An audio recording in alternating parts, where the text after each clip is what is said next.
And what helped me is that I could sing. So when I heard a phrase that I couldn't articulate on a guitar, I would sing it, record it, and practice it on guitar until I found it.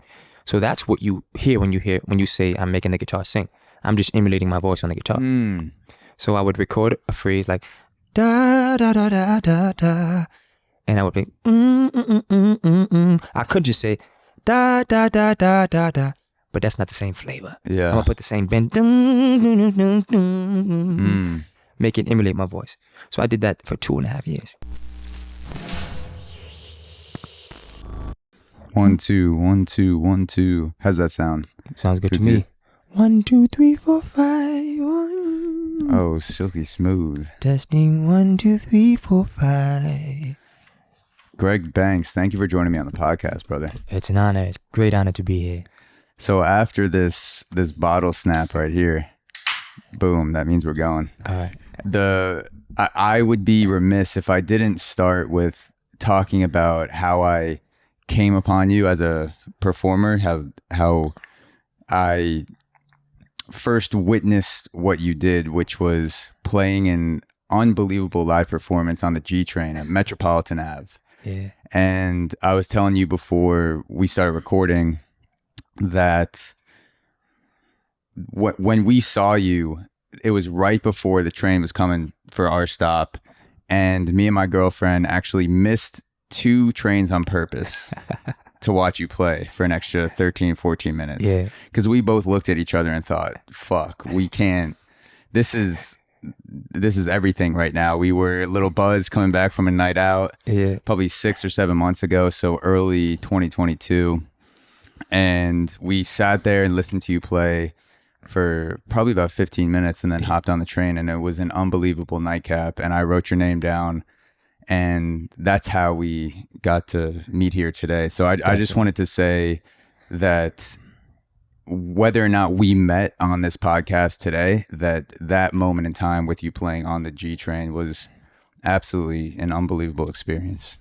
Well, that really means a lot. And as an artist, I personally hope that everything I do has that amount of meaning, and it could positively, affect someone in a way that helps them through their night, their day, their life, So what brought you to start playing shows on the subway?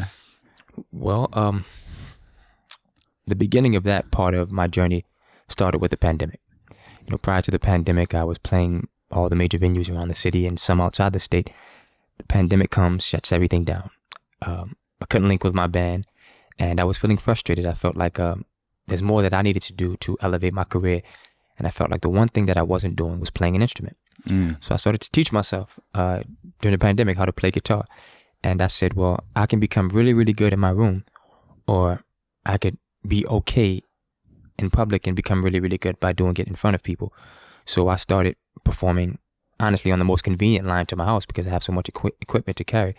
But I started performing in front of people, and that for me was the greatest way to gauge what I was rehearsing. It was the greatest way to gauge how I was interacting with people through my extension, my guitar, because vocally I knew that I could capture people's attention, but I wanted to create that same essence and intimacy through the instrument.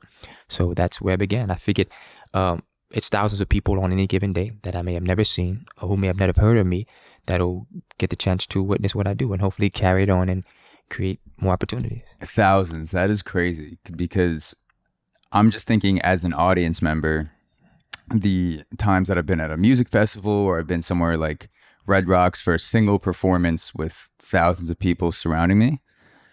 But that's one way to get to performing in front of thousands of people per day. You never really think about as someone who's listening to someone busking on the streets, and that's my moment. As selfishly, I'm walking past you and I'm thinking this is 10, 15 minutes of just soul warming music, and I don't think about the hundreds, thousands of people that are going to pass me after that point. But to you, you're playing, going on numbers, you're playing like a Red Rocks type capacity every day. I'm sure if you're doing 8 to 10 hours, I don't know how long you stay out there, but if it's thousands, like that's Terminal 5, filling Terminal 5 every day that hears your music. That's right.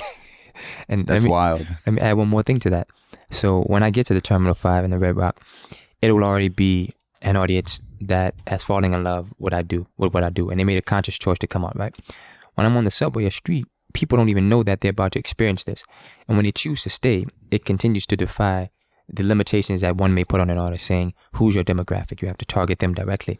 When in fact, I'm going out doing what I love, and I'm sharing it, and people are showing me that my demographic is everybody who loves music.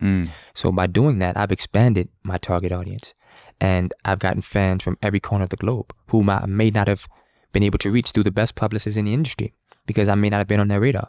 But when somebody's walking by and their heart and mind is open to whatever I'm delivering, they become a fan for life. Yeah. So for me, it's literally, we did Joe's Pub at the top of the year, and it was standing room only, packed to capacity.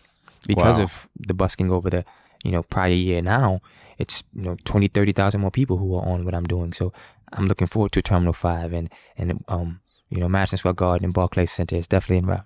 If I didn't see you play the guitar in person and you told me that you taught yourself how to play over the pandemic, I would say bullshit. Like there's no, but I've seen you play it. So like if I saw a video and then someone else told me, yeah, that guy learned how to play 2 years ago, I'd be like, there's no fucking way. Like people, that sounds like and I know 3 chords on the guitar, so I can't speak from personal experience. A, C, D, just basic, like Mary Had a Little Lamb. Right. But I've seen many people who have played the guitar to your level, and it seems like they've acquired 6 to 8 to 10 years of experience to get to the level where they're making the strings sing like you. So how did you get to that point? Like how did you acquire that much downloadable talent in 2 years? Because you literally have to download it. Like your fingers are just like, all right, I know how to do this now. And like it's just, there's no way around the time. So like, how did you do that? Well, there's 2 answers to that question. And the first one is, consider that I practice every day for 2.5 years. That's the equivalent of going to a conservatory or a school for music, except maybe I'd go to class 3 days a week. I did it 7 days a week for 2.5 years for 4 to 5 hours. So I conditioned myself, and I made a plan to come out of that hibernation, should I say, better than I went into it. And what helped me is that I could sing. So when I heard a phrase that I couldn't articulate on a guitar, I would sing it, record it, and practice it on guitar until I found it. So that's what you hear when you say I'm making the guitar sing. I'm just emulating my voice on the guitar. So I would record a phrase like da da da da da da, and I would be I could just say da da da da da da, but that's not the same flavor. Yeah, I'm gonna put the same bend, make it emulate my voice. So I did that for 2.5 years. So halfway through though, I decided to take it outside of my room. So by this time it was about 1.5 years. I decided to take it out and started doing it in front of people, and people's reaction showed me when I was doing too much or when I could do more, when I could stay on this particular phrase or extend the note. So it was partially me sitting in my room and isolating myself, and then it was trusting the reaction I read from people like you. Yeah, that's such an interesting point, making it emulate your voice. Because if for me, for example, if I learn how to play the guitar, actually learn how to play the guitar from scratch, I have no singing voice of quality to make that sound like. There's only other guitar strings and guitar chords and the way that other people have done it before me that I've listened to get me to that level. But you obviously have recordings of yourself singing. You have recordings of yourself doing both, singing and playing the guitar. So you, in a way, were trying to emulate the effect that people get from your voice, but bring that to the strings. Absolutely. I couldn't have said it better. Exactly. That's really cool. Yeah. That's it makes sense that would expedite the learning process. Like having that already internally within you, that sense of musicality to base the guitar against, to have your voice and to play something, be like, like I could stop there and this would be serviceable. Like no one would say this was bad, but then to take it to that next level where people go, Like they wait for 3 stops on the subway, and they're like, I think I have to stay and listen to this guitar, and then you start singing. Yeah. That's crazy. There's another part to that answer too. The other part was it was out of sheer necessity. I had grown frustrated with feeling like some of the musicians I was building with didn't quite have the long-term vision, and some people just had other goals in mind. Like some cats don't want to rehearse 4 days a week without a gig coming up. But for me, I'm willing to do that because I see the long-term goal. So I said, what could you do differently to change the outcome of this entire scenario, i.e. my career, once this pandemic is over? Play the heck out of this instrument. Become so good at it that you can be self-sufficient. And that's exactly what happened. It got to a point where I was then doing, large venues and massive shows with just my guitar and my pedals because I cultivated that. And it was out of necessity that was born. I didn't really have another option. I was either going to be frustrated continuously or change the dynamic by adding something that was relatively familiar in theory. I just had to apply it. How do you deal with the guys that you're playing with or gals in a band who aren't at the same level of motivation and determination and may not have the same vision as you? Because podcasting, if I've gotten good enough at producing where I can set up a camera and record, and I don't necessarily need another producer here to do it. Although my goal in the future would be to have someone to do all that, just to make it less, just like give me that extra 10% in the moment to not have to focus on other things and be able to do that. But playing music in a band, there's no way around having to work with other people, and those people have to show up for rehearsals, they have to show up for live performances, they have to practice on their own, or else the music just isn't going to be there. How do you deal with that just back and forth of playing with someone who may or may not be on the same level of vision as you, like the same level of discipline? Well, how I used to deal with it was I'd overcompensate. I'd overcompensate in a way where I'd go above and beyond as a showman to really prepare for what I knew could come because I knew they didn't rehearse. So I would just, really give crazy energy up front, so that if they did make a mistake, it would be covered. But now I just don't call them because I don't need them. When I you send them videos of you they playing in front of people. They see them. They see them. And now guys know, when Greg reaches out to me, I got to bring my A game. I don't come to rehearsal to rehearse. I come to rehearsal to refine what I rehearsed on my own. That's the expectancy that's been set because, thankfully, because of this instrument and some great resources, I've been able to go different places around the world with just my basic setup that I have with me today.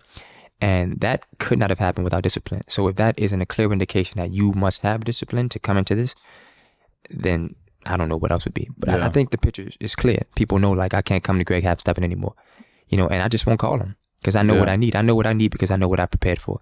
And if I can't get that from someone, then I find someone else, because there are people that are hungry and want it. And I know now that I don't have to tolerate those who want that way. Yeah. I've been lucky enough to talk to a lot of people who have been in the upper echelon of what they do, whether it's music or comedy, writing, and there's a swagger that the people that are the best at what they do have, that to someone who doesn't know that person or who hasn't spoken to that person for a couple hours, let's say on a podcast, that can sometimes come off as egotistical. Like, oh, that person is, they're kicking people out. They're setting these unrealistic requirements. They're throwing temper tantrums, like things like that.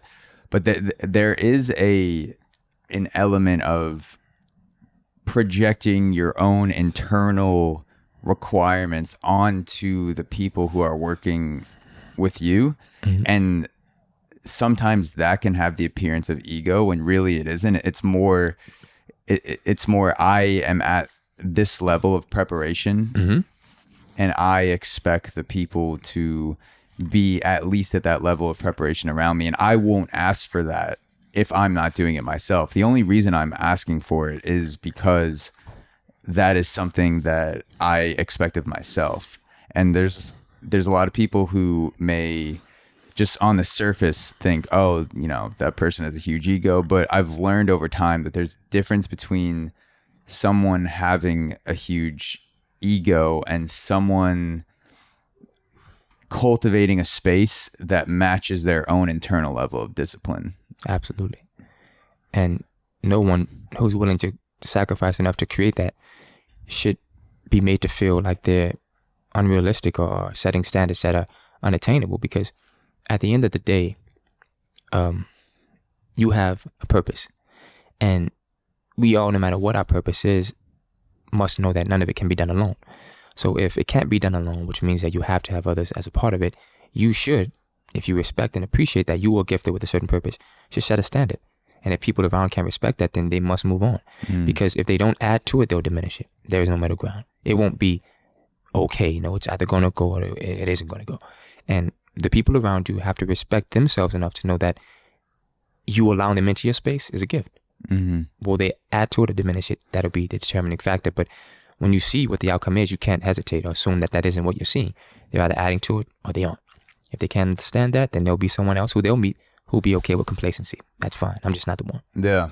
No, I've been on both sides of that journey where when I was playing baseball, I played baseball for almost 2 decades, from 5 years old to 23 years old.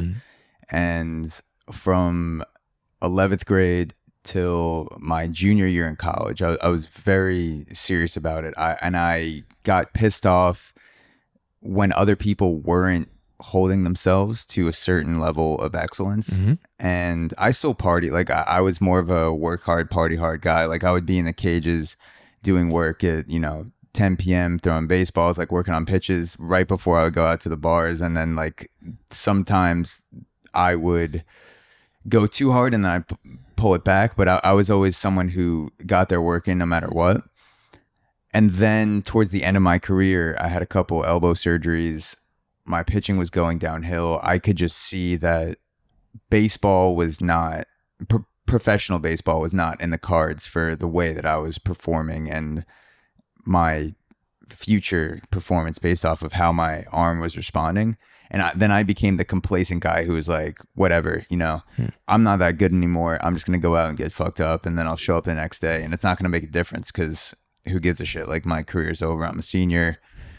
My arm feels like shit. I'm just going to roll over on the field and hungover, just dial it in and fucking try to hum it in there and see what happens. So it's an interesting journey in that aspect that I had, where I saw myself become the person that I was pissed off at earlier in my career. Wow. I was like, I can either fight this and then have a baseball career drag on much later past the point that I am feeling fulfilled and actualizing my journey in baseball, or I can just be honest with myself and step away and be like, hey, listen, my nerve is not in the shape to play baseball. My arm is not responding. I just, I don't have what it takes to be a pro, and stepped away and found podcasting a couple of years later. But when you were talking about your own journey and having the expectation of other people, that reminded me of me kind of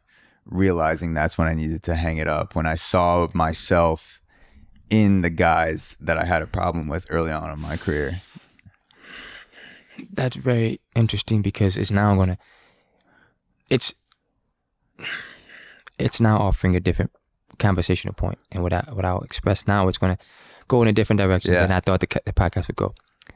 I feel I can understand that, because I became a father at 18. So from that moment on, I just took life so serious. And I was like, yo, I gotta have this laser focus. I gotta get it. I gotta make it happen. And I still feel that way.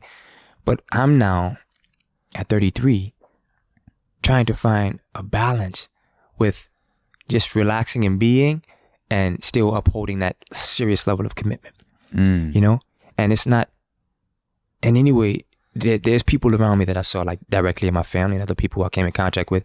I'm like, yo, this guy's lazy. He has all this talent, and it just didn't manifest it because he couldn't prioritize. Well, all I've ever done is prioritize. And I'm trying to find that balance of maintaining priority, but like also just trusting that I could be and be okay, But I've also created such a level of discipline that is that what I need to do right now? But if I don't do it now, will I continue to have that mindset of just, you know what I mean? So it's interesting that you would say that, because I turned that switch on really early in life because I knew I had to, like I didn't have an option. You know, got a full scholarship to college, and I'm gonna tell you this: while I was in college, I don't remember anything. Like I was doing my work and excelling, but I was so removed from it because I'm like, yo, I have this big responsibility, and I can't be like my peers, and I'm either going to just be miserable and envious of that, or turn it up. So I turned it up, and I've been on up ever since. So I'm trying to find now at this juncture in life that balance, and no way to be immature or irresponsible in finding that balance. It's like, okay, what is that balance for me now? With such discipline, being so close to what I've always manifested, but also just wanting to just, you know, outside of, okay, I'll sum it up. Who is Greg Banks, the man, outside of the artist? You know, so it's like rediscovering that part, you know? Yeah. So you mentioned people would call you lazy and you weren't doing everything you could, or what seemed to those people you weren't doing everything. No, that was my own expectation. Oh, that was my. So other people weren't calling you. No, that was my own expectation. I was like, what more can I do to get to? Because I was thinking, you're busking 4 or 5 nights a week. You have a job. You also have a kid. That is the. Like, if that's lazy, then I just need to end my life right now. No. Because I'm like, holy shit, like, that's crazy that someone else would see that and call you lazy. But yeah, that's... No. I think you may misinterpret it. I was saying that I saw people around me who were lazy and who had all this talent and weren't taking it a step further. And they just... they haven't completely, but they've kind of fallen behind in where they should have been. And I'm like, well, that's definitely not me, because I've pushed toward this goal of excellence. But in doing that, like striking the balance with just enjoying the moment and not feeling like, okay, that part's done. What's the next thing? Because I got to get to where I'm going. Like, I want to maintain that level of seriousness so that I don't bullshit myself and get into bad situations. But there's also something cool about just being, right? Like, and going with the flow of life. Yeah. You know, so that's what I'm trying to find at this point in life, you know? Yeah. It seems like that is a through line artist struggle. It is trying to be present and be in the creative process and channel that energy, that creative energy through you, whatever it is that you're doing. And also waiting, or not waiting, but making that pop moment happen, where it's not just your followers who know about you, it's your followers, it's your friends. Like, definitely. you want that pop. Yeah. And so much of your career is spent just going on that, you know, that line that doesn't look like it doesn't look like a lot to people from the outside. Yeah. And then that moment pops and people are like, oh my God, like, you know, came out of nowhere. It came out of nowhere. And it's like, I've been doing this for 12 years. Easily. But it's, you know, it seems like it's a through line struggle where, you know, that pop moment is somewhere down the line. It's impossible to know where it is. It's almost like death in a way, where you know that it's coming. And if you put in a certain amount of work, and everyone pops to a different level, but you know that, like, if you do something for 10 years and you get really fucking good at it, something's going to happen. You don't know exactly to what level it's going to happen, but something's going to happen. But you don't know what's on the other side of it. Like, when you die, you know that something is going to happen. Some type of switch is going to flip, and is it going to turn completely off? Will part of you be alive? Will you be reborn as a panda? Like, who the fuck knows? A bird, a falcon, or something. Yeah, definitely. But it's like some sort of energy shift with the universe is going to appear, and that will become part of your journey. But you don't know exactly where that journey is going to go. You just know that it's going to be something significant, and that will change you forever. So it's like this weird back and forth of, I want to be here right now. I want to, you know, perform. I want to write. I want to record a podcast, paint, whatever it is. And then also you need to have this long-term vision too of getting to where you want to be, but you can't let that long-term vision overtake the presence in the moment. So it's I struggle with that so much too. Like, it's a really fine balance, right? Because you inevitably have to protect the vision and make the sacrifices to cultivate the life that you want, but you also would want to put time and energy into creating beauty around you, right? Like, you could have this beautiful reality that no one else can see, and you're lonely in it because you dissociate yourself in order to accomplish it. So that's not in any way what one wants to create. But you also have to have this laser focus that if people don't on that one accord, then you have to let them go, because there's a lot to accomplish, and only those who commit to the long-term vision get it. So it's like, it's that balance where you don't want to be a robot. Like, you want to be social and do all the things that help to keep life beautiful and vibrant, but you also have to be like, yo, if this is not serving me, I got to keep it moving in this direction. So you saw other people with a lot of talent when you were younger, and they weren't leveraging that talent, and that scared you in a way. It scared you to not become someone like that who's letting it waste away. Oh yeah. And then also, like, this is there's a big level of accountability. Like, I don't only have one son, I have multiple sons. I have 5 sons. So it's like, they're watching me and they're looking at my example of how I cultivate dreams to manifestation. So it's like, yo, I gotta be laser sharp in this. And I also have to show them, like, you could be present in your life at the moment, but you gotta have that laser focus. So maybe for me, they think your pops is militant. Like, he's like really like sharp in his mind. He knows what he wants and he's going to get it. But also show them that, like, the present is beautiful too, Yeah.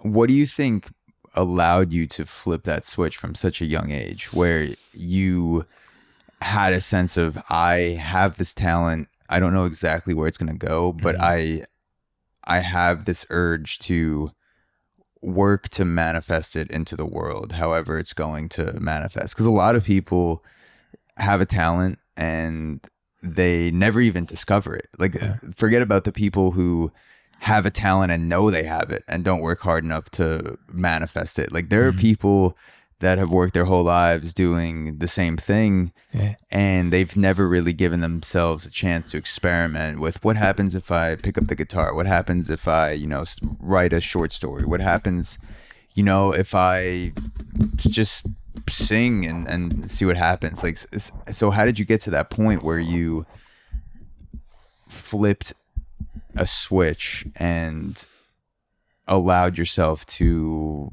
accept that responsibility, like personal accountability, like what you're saying? Well, I'd say it was out of catastrophe and trauma that I discovered it, because I was I was 15 and growing up in New Orleans, Hurricane Katrina had come, and the life that I had been cultivating, or that which had been cultivated for me, was ripped away instantly. And I was largely alone, because there was 9 of us and we were all over the country, and my mom couldn't find a job where we were in Mississippi. So I was like by myself, junior and senior year of high school. And by senior year, I had a kid. And that was all born out of fear and insecurity and all these things that I didn't even know how to identify. So I was faced with seeing most of my peers make decisions, or decisions being made for them, that stripped the child out of them. And the life that we had thought we'd have was like in an instant ripped away. So I said to myself, the one thing that is bringing me joy in this is music. That's the one thing that's bringing me joy. So let me commit to this. Let me give it all I have. And then, with little preparation, I guess maybe I had written a song at 12, maybe some at 14, but I didn't know that I had that capacity. I started writing music, and I put out like 2 or 3 mixtapes in Natchez, Mississippi, and I saw how people responded to that, and I was like, I can go on, I can do this. So I then knew, okay, if I want to be a musician, let me study music in college. I ended up studying classical voice, and I didn't know that I could study production and music business and all that stuff, but I got a scholarship for classical voice, and I figured let me cultivate and really protect this gift that I have, and learn as much as I can so that I can sustain as long as I want to sustain, and not be on someone else's timeline. Put out my first official album in like 2009, and did a lot of collaborations, and I saw that, listen, this could really be a life of prosperity, and this could really change the generational curses. This could break the cycles that were before me, that were probably projected for me, and I have to break it. Yeah, I made some decisions that may look similar to that which happened before me, but I have the capacity to change my outcome moving forward. So I just committed to a better life, better decisions, and I've made that commitment, but my environment and certain circumstances kept me in certain environments. So it had to be something that was going to propel me beyond where I was physically, and music was that thing. It led me to New York, 10 years ago, almost 11, and I've been on it ever since, man. I can only imagine what it's like to go through a devastation like Katrina in New Orleans. Just, you know, I grew up in Long Island, so not too far away from where we're recording this podcast in Park Slope, Brooklyn. I was lucky enough to be in the same house for, 28 years. I was literally was in that house since I was 1 or 2 years old, about to be 29.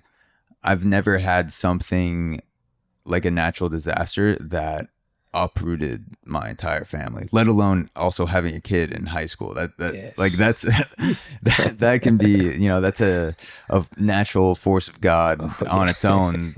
People argue hurricane like effects to the personality and just everything going on in your life. I know nothing about that, but based on what people say, having a kid is more than enough of a thing to shake you to want to do something and act a certain way. But I couldn't imagine the devastation of Katrina and having to uproot your entire life, move to Mississippi. Yeah.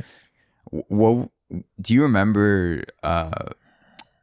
If you were gonna tell your grandkids about a few images that were just burned in your mind from Katrina, whether it was people getting ready to leave, the emotions on people's faces in the city, the destruction, are there things that come to mind that are just so imprinted in you from the days of Hurricane Katrina? Oh yeah, there are a few. The first would be that last look at the life that you knew, and the possibility of never seeing it the same way again.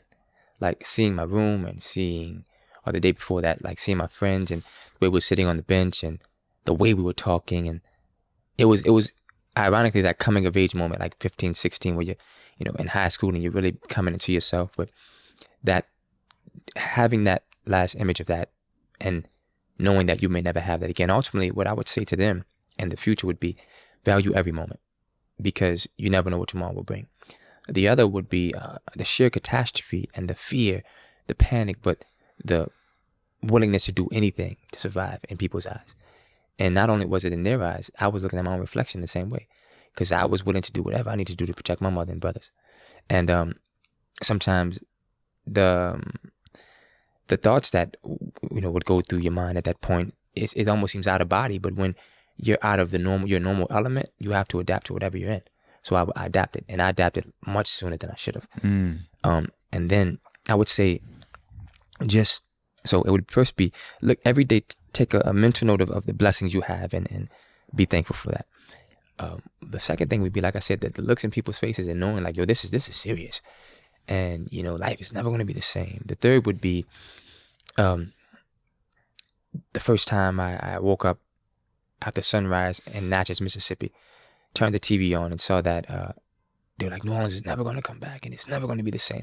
Accepting once more that the world that you saw will never be the same. And you have to adjust to this new beginning and make the best of it. That's really every single day though, man. Like that's really what one is faced with every day. It's not as catastrophic, but it's like, yo, like tomorrow was that.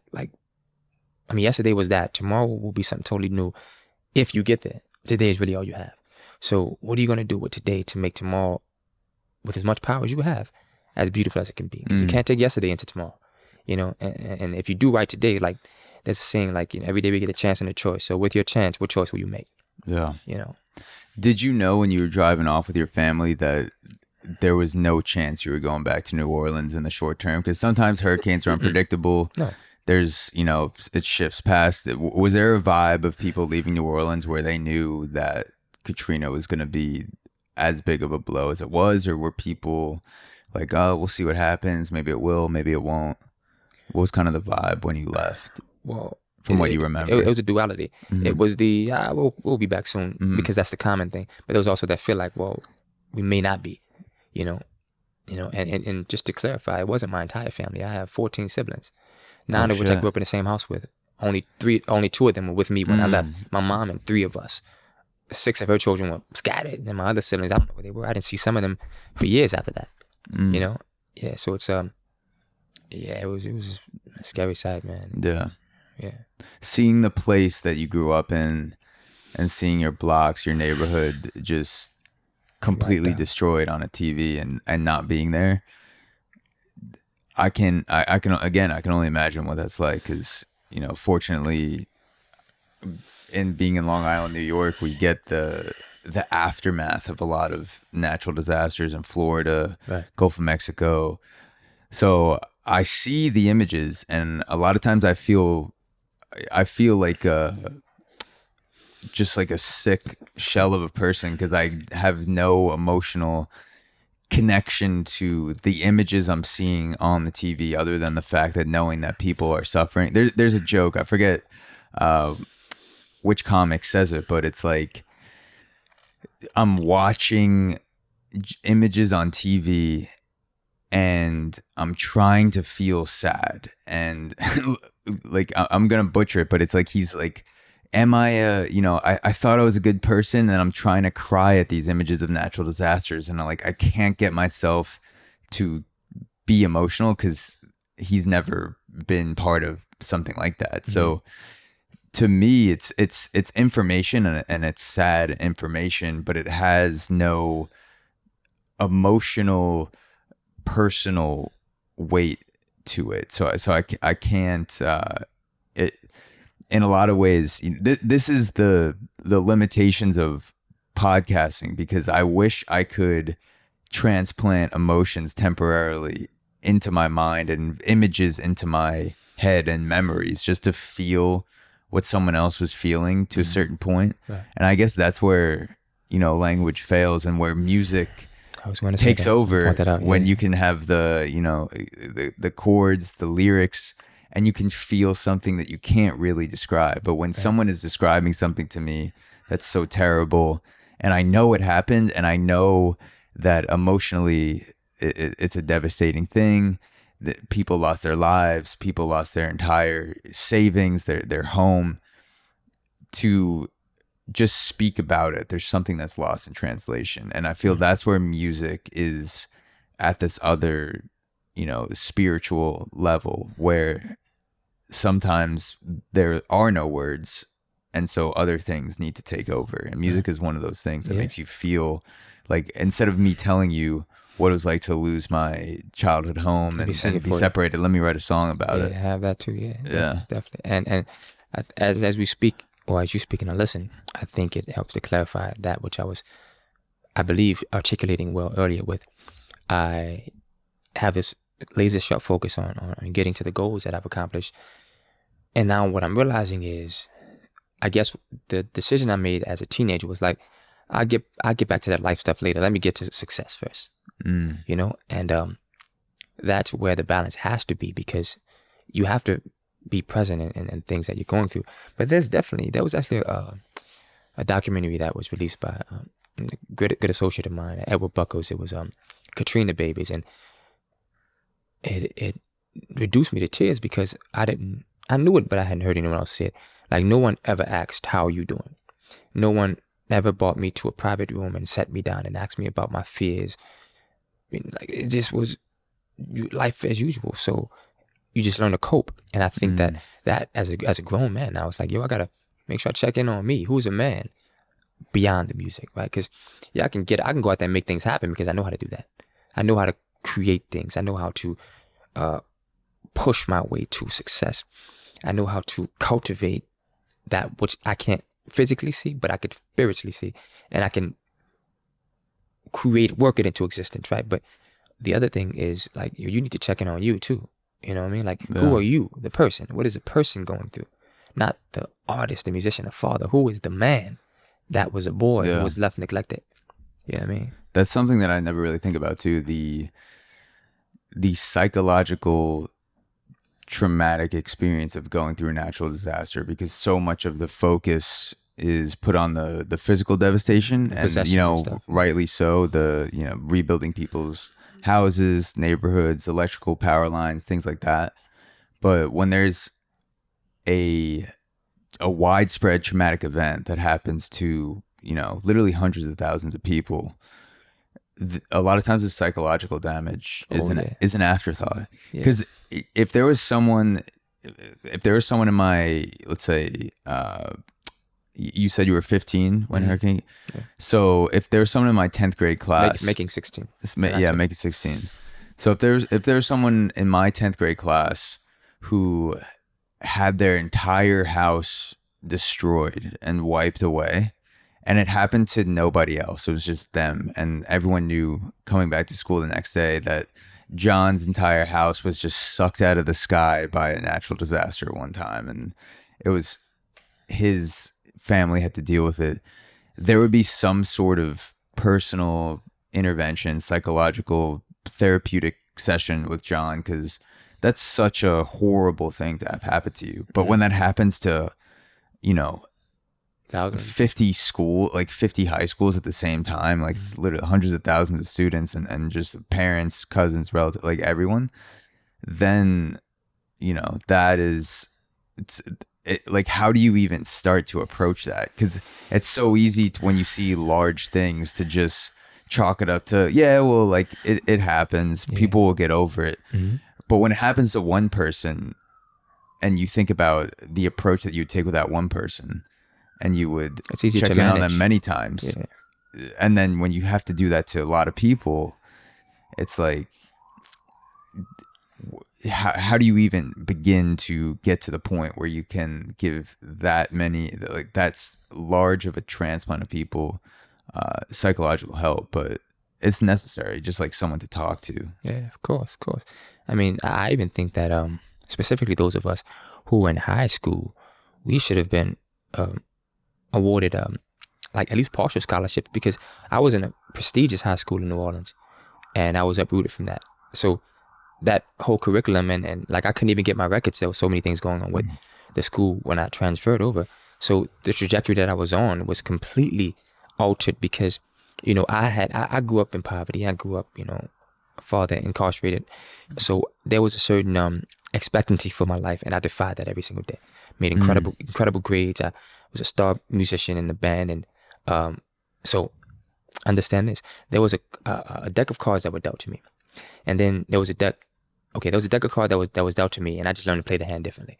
I said I'm not gonna get the same result. So be mindful though that the person who dealt me the cards is always present, because that's my family, in a larger scheme, right? Like a larger spectrum, not any particular person, but the person who would deal in the cards was my environment. So when the hand that I chose to play was no longer beneficial because the world in which I had chose to play it in was removed, I reverted back to the habits of my conditioning. So became a father in no time, because that wasn't a foreign reality. What was foreign is getting a full scholarship to college, breaking the generational curses. So when all the work that I had done up to that point was null and void, and there was no one to tell me that it'll be okay, I did what was easy to do, what I was conditioned to do. So it took years to break out of that cycle, because the cycle was so familiar and there were no immediate benefits of not being in that cycle. So it took a lot of life. I had to do a lot of these interventions on my own, because I couldn't talk to my siblings or my mother because she was going through it too. So a lot of these realizations I came to while being in the midst of the chaos that I was living in. Have you ever done psychedelics like mushrooms, MDMA? LSD? Oh man, this is about to be crazy. I was considering ayahuasca, bro. I thought about it, When was this? Like last week. Oh, last week. Yeah, like considering it last week, bro. Perfect. we'll let me take a pause. We'll boost them up. Yeah, we'll come. Second half of the podcast. We're gonna do a ceremony. We'll come right back and we'll. Nah, bro. Some crazy shit happened, but I can't talk about it. But it was the thought of it like created like some crazy tension, and I'm gonna fall back for a minute, but I was thinking about it though, like, yo, let me, because I had heard of it from a good friend of mine, and then from an elder who I really respect, and I was like, yo, like I'm really considering this, but now I haven't done. Prior to that thought, I had never even thought of done anything. Like, yo, I probably smoked weed like at 16 or something. Don't tell nobody this. Yeah. But after that, just natural high type shit, Yeah. The reason I say that is because you were talking about doing interventions on your own. Yeah. And I've never done a full dose of LSD or psilocybin, like those would be, I guess, the main two mainstream psychedelics. I Yeah, have yeah. done MDMA, Molly, which a lot of people don't consider psychedelic. Yeah.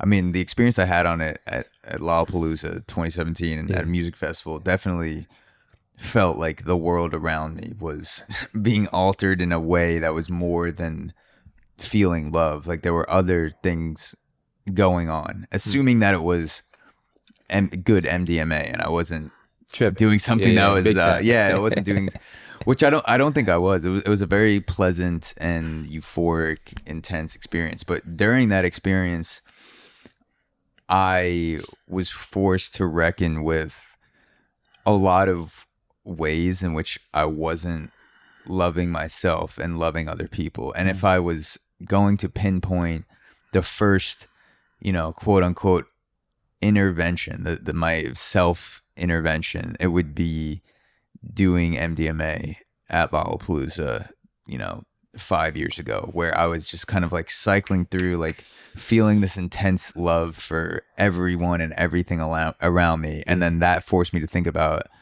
like, why do I not do that On a on regular. a no, like I love this. I want nothing but this stranger in front of me waiting online for a drink like I am. I want nothing but Jeff, this guy who I met 5 seconds ago, to manifest everything that he's ever wanted to manifest in his relationships, professionally, Right. personally. How come I can't feel this on a regular basis? Why can't I meet a stranger and just go, you know what? Like, I met this person 30 seconds ago.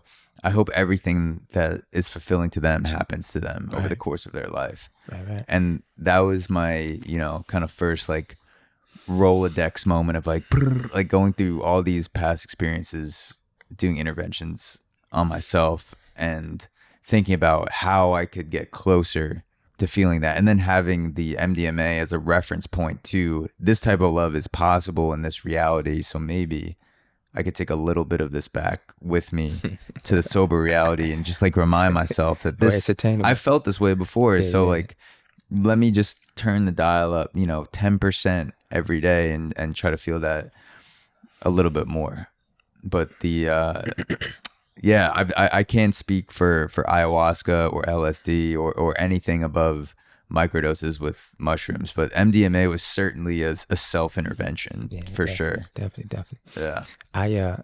Yeah, man, I will soon, just sit down and talk to somebody who is unbiased and has no connection to any of my experiences, and just hear what they have to say about what I've managed to create in my life. I'm proud of the man I am. I'm proud of my willpower, my unwavering faith and ambition to push through any obstacle. But I'm learning the man that I am, that is comfortable with being still too. Because I made a commitment that I would never stop. I'm gonna get to it. I'm gonna make it happen no matter what. But sometimes not doing is gonna make it happen too. But Yeah. feeling guilty when not doing probably is a problem. And I have to become okay with that, right? Because I'm like, I got so much I'm responsible for. I've come so far. Stopping is never an option, but taking a break, it has to be. I gotta be okay with, I have to be okay with taking a break too, So that's like the point I'm getting to. I mean, when I was, am I stopping you? No. I was, I'll say something, but I wanted you to keep going, whatever thought you were on. I'm looking right in front of me. I see like my 65, 70 pounds of equipment that I carry up and down the subway stairs every day. And I'm like, yo, this is exhausting on the body. But I do it because I know one day somebody's going to be doing it for me. But if I take a day or two off, is that going to prevent me from some, you know what I mean? Like it's going to stop somebody from doing it for me. Yeah. So I have this guilt, when I'm not doing, and I gotta change that because I'm not my music. I am a man who has been gifted with the gift of music, but who am I outside of it? There are other soul nurturing experiences I could have that will bring more joy to this, that will bring more clarity to this, right? And that's where I'm finding that balance. Yeah. You know what I mean? So I recently went back to writing some morning affirmations in a journal, which sounds, so fucking like cheesy, like shut the fuck up with your affirmations, dude. Like, and I was writing in a journal before the pandemic, took some time off, and then recently I was having an internal struggle of just being pulled more and more towards whichever was the more financially viable option for me, I was going to take, whether or not I was creatively fulfilled. So one of the things that I write down in the morning now is that I make money doing what I love, and my financial success is only a small slice of my fulfillment. Yes. And for whatever reason, our, American society, at least, I've never lived anywhere for a long period of time outside of America, the slice of pie that financial success takes up, we're meant to feel like that's 85% of our well-beings is how much money are you making from what you're doing. And I have to remind myself often that there's also how I treat people personally, my relationships with partners, friends, family, how I am able to be present alone. Being fulfilled alone is such a big part of it. Physical health, all springs, I believe, if you're not physically healthy, I treat people like an asshole when I feel bad, when I feel like a slob from not doing anything physical for a few days. Right. I feel this sort of weight. It's literally like a weight, like this angry, irritable energy that emanates from me when I don't do physical activity for a few days, and so that's also another thing that grounds me. But I have to remind myself, and what you were saying made me think of it, that like just being someone who is making a lot of money takes away certain problems, but there's a lot of things internally that will not shine a light on what I do. It's like you have all these rooms inside your heart, inside your body, and like if you crank the financial flashlight all the way up, you're going to shine an intense light on one of the rooms of your soul, but then the walls are still up in the other ones, where like that doesn't just spread to the way that you treat other people and your physical fitness. Like you need to have all these flashlights going at once. And so what I wanted to go back to, what I was building off of, is giving yourself a break. Because the way I defined break earlier in my life was just taking a break professionally, but then you can also take a break professionally and then spiritually be very active, which I never considered work. Like I never considered that me taking one day off from doing podcasting or doing my job or just being productive was still work or still just part of my being. But now I include that so I don't feel like I'm shutting off. Like I'm not shutting down just because I'm not doing my professional job. Like I'm still active spiritually in those moments. So for me, that's how I've become more okay with it. I'm still, very back and forth. I'm like, I gotta be like, fucking like cranking out 5 reels a day, like record this many podcasts every month. Like if I'm not doing that, I'm not feeling like I'm a human being. Right. Like I need to. And now I see, I try to remind myself as often as possible that these other things that you're doing, yes, they are breaks in a way, but you're also being very active in another way that isn't rewarded by society, but it's still a lot of work to do those things. Well, I totally understand, man, because I started doing martial arts about a year ago, and it's one of the only places that as a grown man I can go and be vulnerable every single day. And what I mean is, in that environment, you see that physical strength is at least important. It's patience and timing. And a child who's well trained could bring immense pain to a grown man who's 3 times his weight. So what it does for me is it allows me to just be. So I didn't want to, pass that up and say that I do, and I have begun to create moments like that, right? Like when I'm in there, I can be. And literally, if my mind wasn't only on that, I couldn't perform. So everything else has to stop. I put my phone away, and nothing else can matter.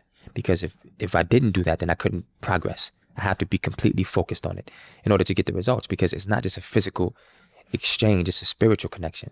And you have to really be one with the reason why you're doing that. And it's a warrior mindset that has to be conveyed in every motion, and quite honestly, my stature and my physicality really benefits me in that capacity because I dance and I play. So what I've learned through the Grandmaster is like, yo, like the way you move is your art form. There's a big umbrella of the art form, but your movements will never be duplicated because you are a warrior in everything you do. So bring that into how you move. So for me, that's where I do get peace as an adult, and there's humility in the very thought of doing that. It's like, yo, I don't know nothing compared to this dude.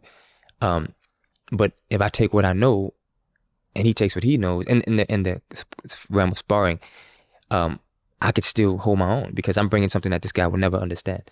And likewise with him, you know? So for me, I wanted to learn martial arts as a way of calming the soul and as a way of, you know, like creating longevity, like physically as I grow older, you know, like being able to have something else that I could fall in love with and grow within and begin to master. So, and not to say that I would ever be this way, but be more than just a musician, Greg. Like the man, who's the man? Like I want to be well-rounded continuously, you know, everything, like what I eat, what I drink, what I watch, what I read, everything, what I do, like all those things I want to be worldly. So I'm like, let me study the art, you know, a different kind of art, you know. Which martial art did you start practicing? It's a fusion of Aikido, Jitsu, Hell some yeah. boxing in there, you know. Hell yeah. Yeah, but it's a mixed martial art though. Yeah, I started doing Muay Thai about 2 years ago. Yeah. And I fell in love with it. Shout out to Houston Arriaga. He was willing to give me lessons outdoors when all the gyms were shut down. This is around June 2020. And I felt similarly where if I wasn't 100% present, I was going to fuck up a combination, especially first learning it, where I was still worried about, I still am worried about my form, like, but more so beginning stages, like get that constant reminder, you know, keep your hand up when you throw a jab, and then same thing, like don't let your left hand fall when you're throwing a cross, like you're gonna get hit in the face, like, and then you do get hit in the face, and that helps you. That helps remind you. But it's just the like heat that teaches you. Yeah, just doing these 3-minute rounds, performing a certain combination, having to listen to Houston say, "You're going to do this." Yeah.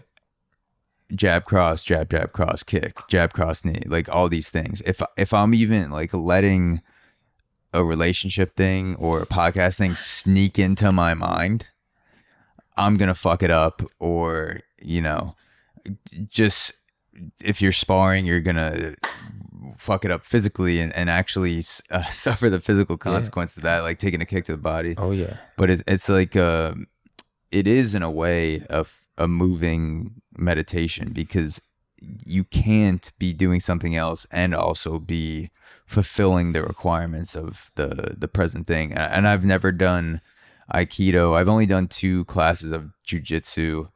But my main thing has been Muay Thai these past few years as a physical encounter to get me locked in. Right. Definitely. Yeah.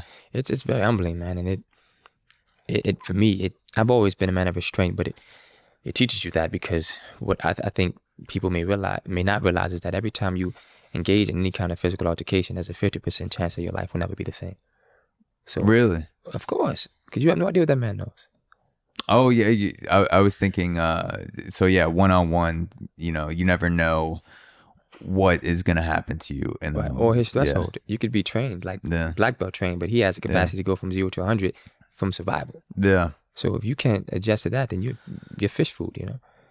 I would argue that just doing 20 hours of a martial art like jiu-jitsu, Muay Thai, anything where you can be violent in a controlled way gives you some sort of upper hand percentage. I'm not sure exactly what that percentage is, but if you're going against someone who, let's say, has done 0 sports, martial art, like they haven't trained physically on a serious level in any way, and you come in with 20 hours of jiu-jitsu experience, I would say it's more 70-30, like 70-30 than 50-50. So I think you're saying that is, in a way, correct me if I'm wrong, 2 people square off, and then there's a fair countdown and a fair bout. Yes, right? Like outside of a gym. What about the element of surprise? That guy could pick up a broken bottle and slash your throat. Yeah. There's no preparation for the element of surprise. That dude could, you know, push you on the subway tracks. That's all I'm saying. There's no preparation. There's no referee. Right.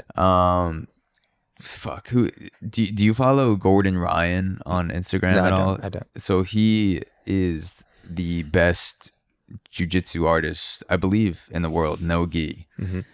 And he talks a lot of shit on social media. And I saw a post last week where someone was talking about Gordon Ryan doing a real fight. You know, like if you're going to talk all this shit, why are you going on the mats? You know, why don't you actually perform a fight against someone and have it be, you know, like a street fight circumstance? And his response was something along the lines, I don't remember the exact thing he commented, but it was something like, "Oh yeah, let's make it a real fight." Mm-hmm.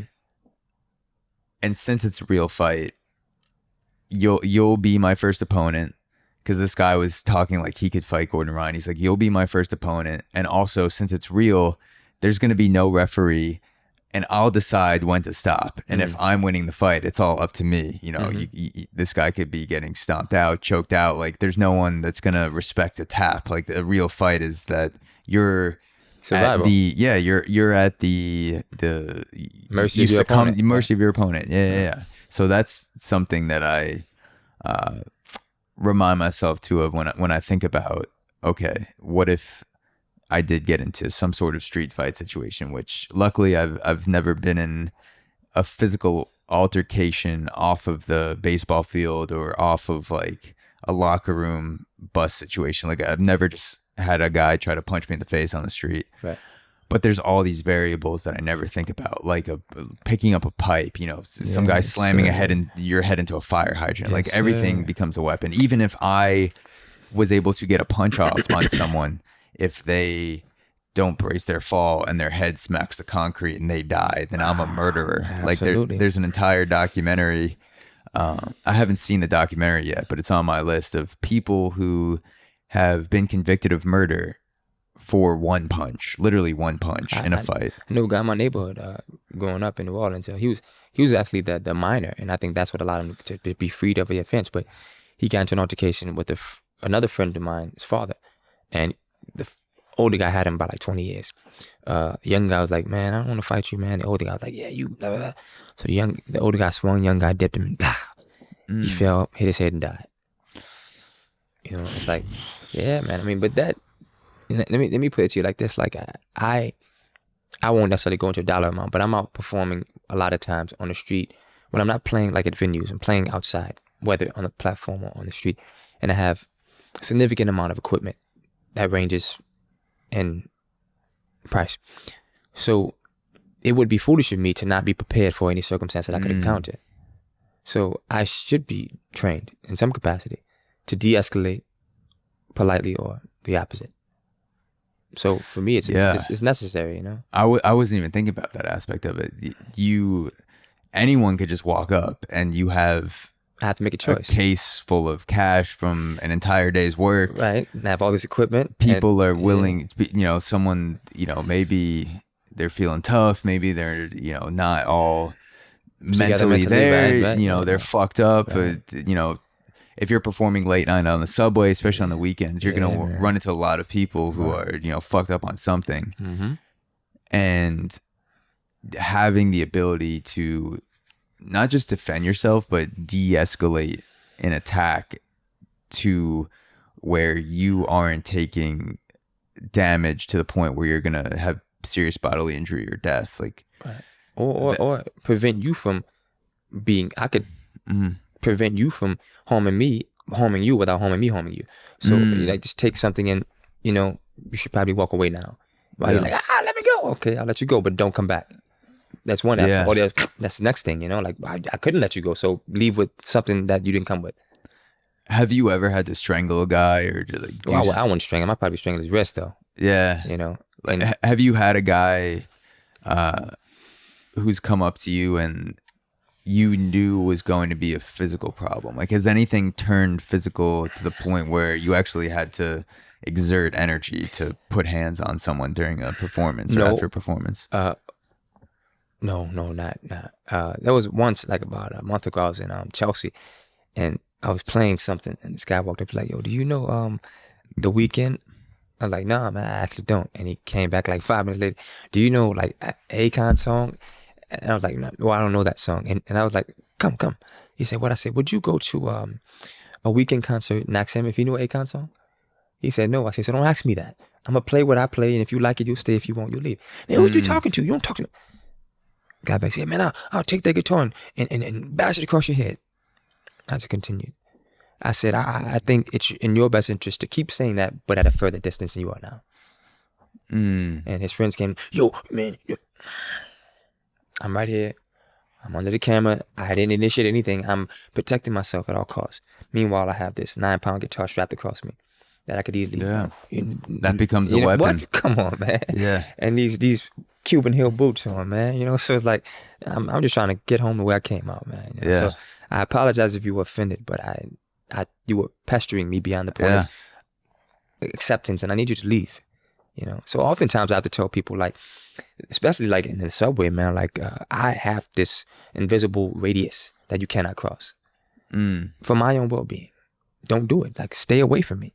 You can appreciate it from a distance because there's too much happening. Like, so many people. I was at Union Square the other day, Art Train, and I was performing, and then immediately I heard, I turned around, somebody had to run by and push somebody in the subway tracks, yo. Jesus. Last week, yo, and I'm like, yo, this is crazy. And let me tell you the chaos, the craziness in this. I went out there because I had to like reach a certain financial goal, and now I'm guilty of this thing. Everybody stopped for a moment, and then minutes later, life goes back to usual. And I'm like, yo, this is not normal. Like, somebody almost got killed, and I'm not okay with it, but I got to keep what I'm doing because I got things to do. But I could have also gone home because the rest of the night I was like fucked up. Like, yo, what's wrong with people, yo? And I felt guilty that I continued on. Now I got up to assess the situation and help the person out the track, but I'm like, yo, like, what is wrong with me? Like, I'm okay with that. It's like, what happened to my shock value? Like, am I not shocked by anything anymore? But on one hand, that keeps me not on edge, but I'm like, yo, I'm gonna tell you one time, don't cross my threshold, because I don't know what your intentions are. Yeah. The past couple months, we've heard slashings, all kind of like, yo, you know what I mean? Yeah. Like I'm gonna tell you one time for good measure, because I gotta get home, and that's another thing that we have to contend with. I don't know about other people, but that's another thing I have to contend with as an artist, right? So there's so many components that people don't see, right? Like even the aspect of being out in public performing and being in the moment and closing my eyes. I don't even have that luxury, man. Somebody could be watching me, So I gotta really be on while I'm on, always, And I can't say that that's just this city, because it could be anywhere. But those are also the trials and tribulation one has to attend with when doing what they love, Yeah, and I don't think that's what you experience with that person being pushed off the tracks and then performing after that. I don't think there's any sort of inconsistency or a malaffliction on you associated with that. You it seems like you assessed the situation. Yeah. That person, I'm assuming, was able to get helped off the tracks. Yeah. And then you had a decision to make, which was, do I continue to play music and support myself and my family, or do I pack it in, which also would have been fine. Right. And you decided to keep playing music. So that, if anything, that shows strength to be able to get through a traumatic event, which unfortunately has been semi-normalized now. Someone being pushed onto the tracks and in a subway. It's like, oh shit, like fuck, let's get them off. Okay, 5 minutes later, I'm on the train, and back on the it's phone just another story that's going to be on like Newsweek or New York Post. Yeah, like New York Post would be like, woman gets pushed onto the tracks, but it just really makes me like eye everybody, yo. Like you have the right to walk past me, but you took a little bit too long. You know what I mean? Like, keep it moving. Like, it's just, I don't know. It's real, man. And I think that's why, aside from the 70 pounds of equipment, it's an exertion of energy and an exertion of awareness as well, right? So that, I think that's why when I'm done, with the task of every day, I feel so worn out, because I'm like, it's not like I go to a venue, because there's no venue I played to date where I'll play for 4 to 5 hours, like maybe 90-minute set, but I'm out on any given day busking for like 5 hours straight. Yeah. So now I could play 7 songs for 5 hours because maybe one person will stay 20 minutes. but on average, it's going to be a new person every 5 minutes, especially if I'm on the subway. Yeah. Every 5 minutes if the train station is good, it's a new set of thousands of people. So I could run the same song, specifically if the first 7 songs were like really touching people's spirits, I could run it back. I'm perfecting that. So I could be at the until my battery burns out, man. So like 5 hours on any given day, you know? So it's like I really have to be aware for 5 hours. Yeah. I'm performing, but I'm not like relaxed though. Like I have to be aware.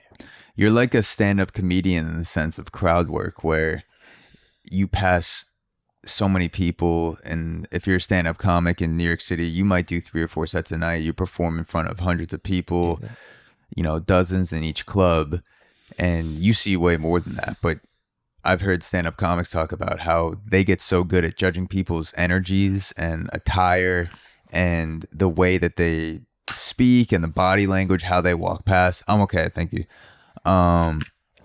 Just like all the things that make up the essence of a person. If a stand-up comic is going to do effective crowd work, they have to be able to judge that. And also, if someone is talking shit in the crowd, they have to be able to, on a dime, like turn and be able to de-escalate that verbally. Sometimes, you know, someone can rush the stage and attack someone like Dave Chappelle, which is the last comic I would attack. Dave Chappelle, like that dude's jacked as fuck. His biceps are, you know, and it's like having 3 heads on his upper body. But like I imagine you've gotten good, like a stand-up comedian, of judging the essence of someone and how they may or may not react in a certain situation on a dime, just based on seeing them take 3 steps. You're like, oh, like this dude's making too much eye contact, or that was kind of an aggressive thing that person said that crosses the line I was anticipating that person to cross, something like that. If anything,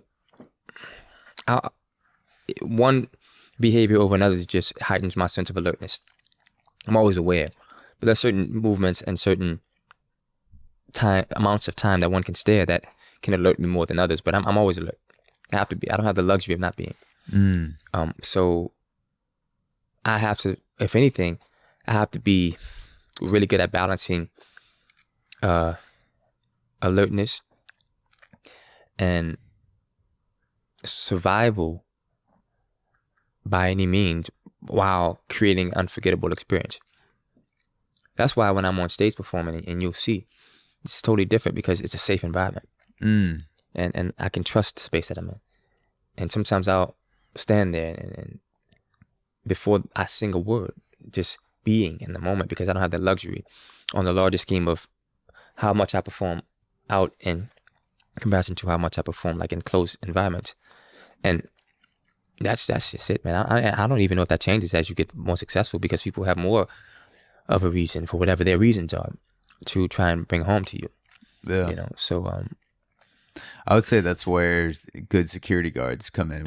When you get to a point where you're on stage, you want to have big, thick motherfuckers flanking the stage with something to disarm someone who's dumb enough to rush the stage, so you can get, because that's what you're really paying for with a security guard. You're hoping that your security guard doesn't have to use force, but you're paying this person for the night to give you the peace of mind to lose yourself in a performance. Because if you're someone, you know, if you get on stage and you're Drake and you're in front of 40,000 people, you can't just completely close your eyes and sing a melody and have zero suspicion that someone's going to throw something at you, like a bottle, or try to come on the stage. And even if it's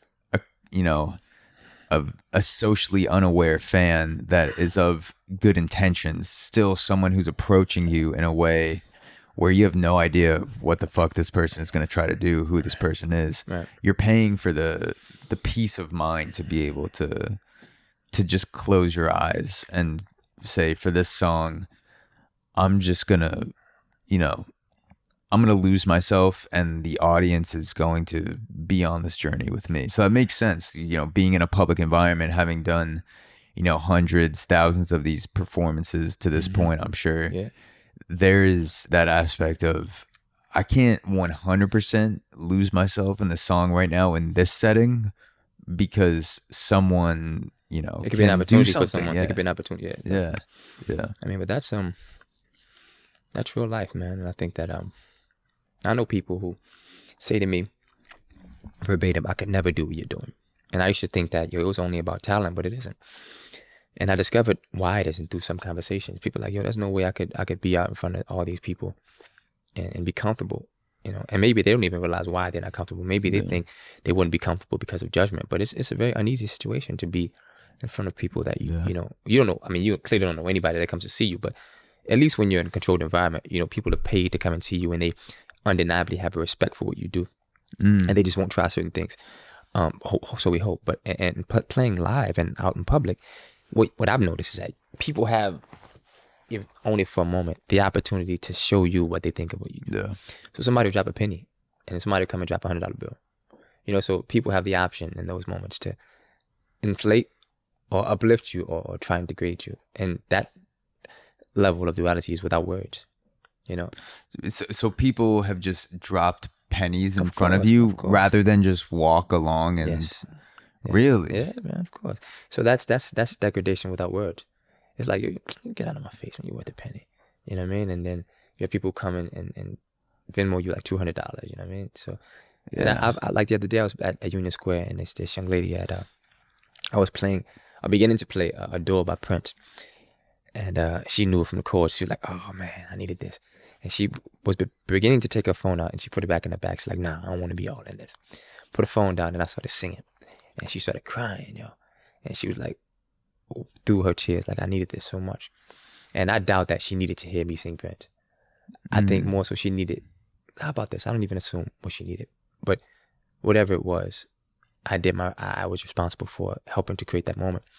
But there were more like obvious situations. Like last February, I was in Union Square, and I was performing maybe 45 minutes. Up to this point, the guy probably walked over at maybe 15-minute mark. And after I was done, I just saw him doing something, drawing or writing, whatever. After I was done, he came over with a note and he said, listen, here you go. He put it in my Ben. And the note read, I was considering suicide until I saw you out here pushing through this and following your passion. So I'll get through what I'm going through. Jeez. And it really showed me like this is so much more than coming out here and making a couple $100, a day. And let's not diminish that, right? Like, this was the first time in my life as an artist that I've been able to sustain at least partially off of my art, man. So to go back to the beginning of the conversation, like we spend the majority of our careers at this like even kill place where we're putting the groundwork. And to someone else, it might not mean much, but to me, it's like, I can go out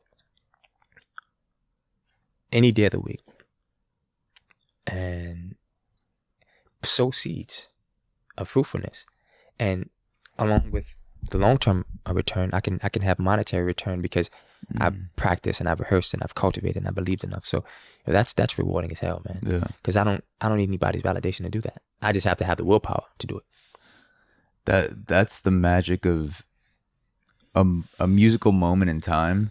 You can play a song and directly alter someone's mood, directly alter, in the case of the guy who's gonna commit suicide, an extreme example, not just alter someone's mood in that moment, but completely change the trajectory of someone's life or lack of life that they were, that guy might have went up to a building right after that if he didn't walk past you and just jump off and that would have been it. But just like the way that music is able to become a language of its own that supersedes any sort of spoken language on its own, just like something that gets inside you, and it almost feels like it's out of my control sometimes, where I'm listening to a song and I can't help but feel a certain way. I could be so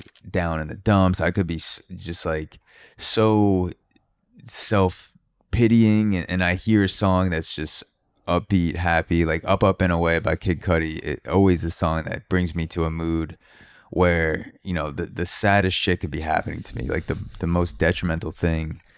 And I could hear Up and Away, and I could feel like, I could wake up tomorrow and hang out with a friend, smoke a J, have a drink, and life's gonna seem okay. Right now, tomorrow, or right now, it doesn't seem great.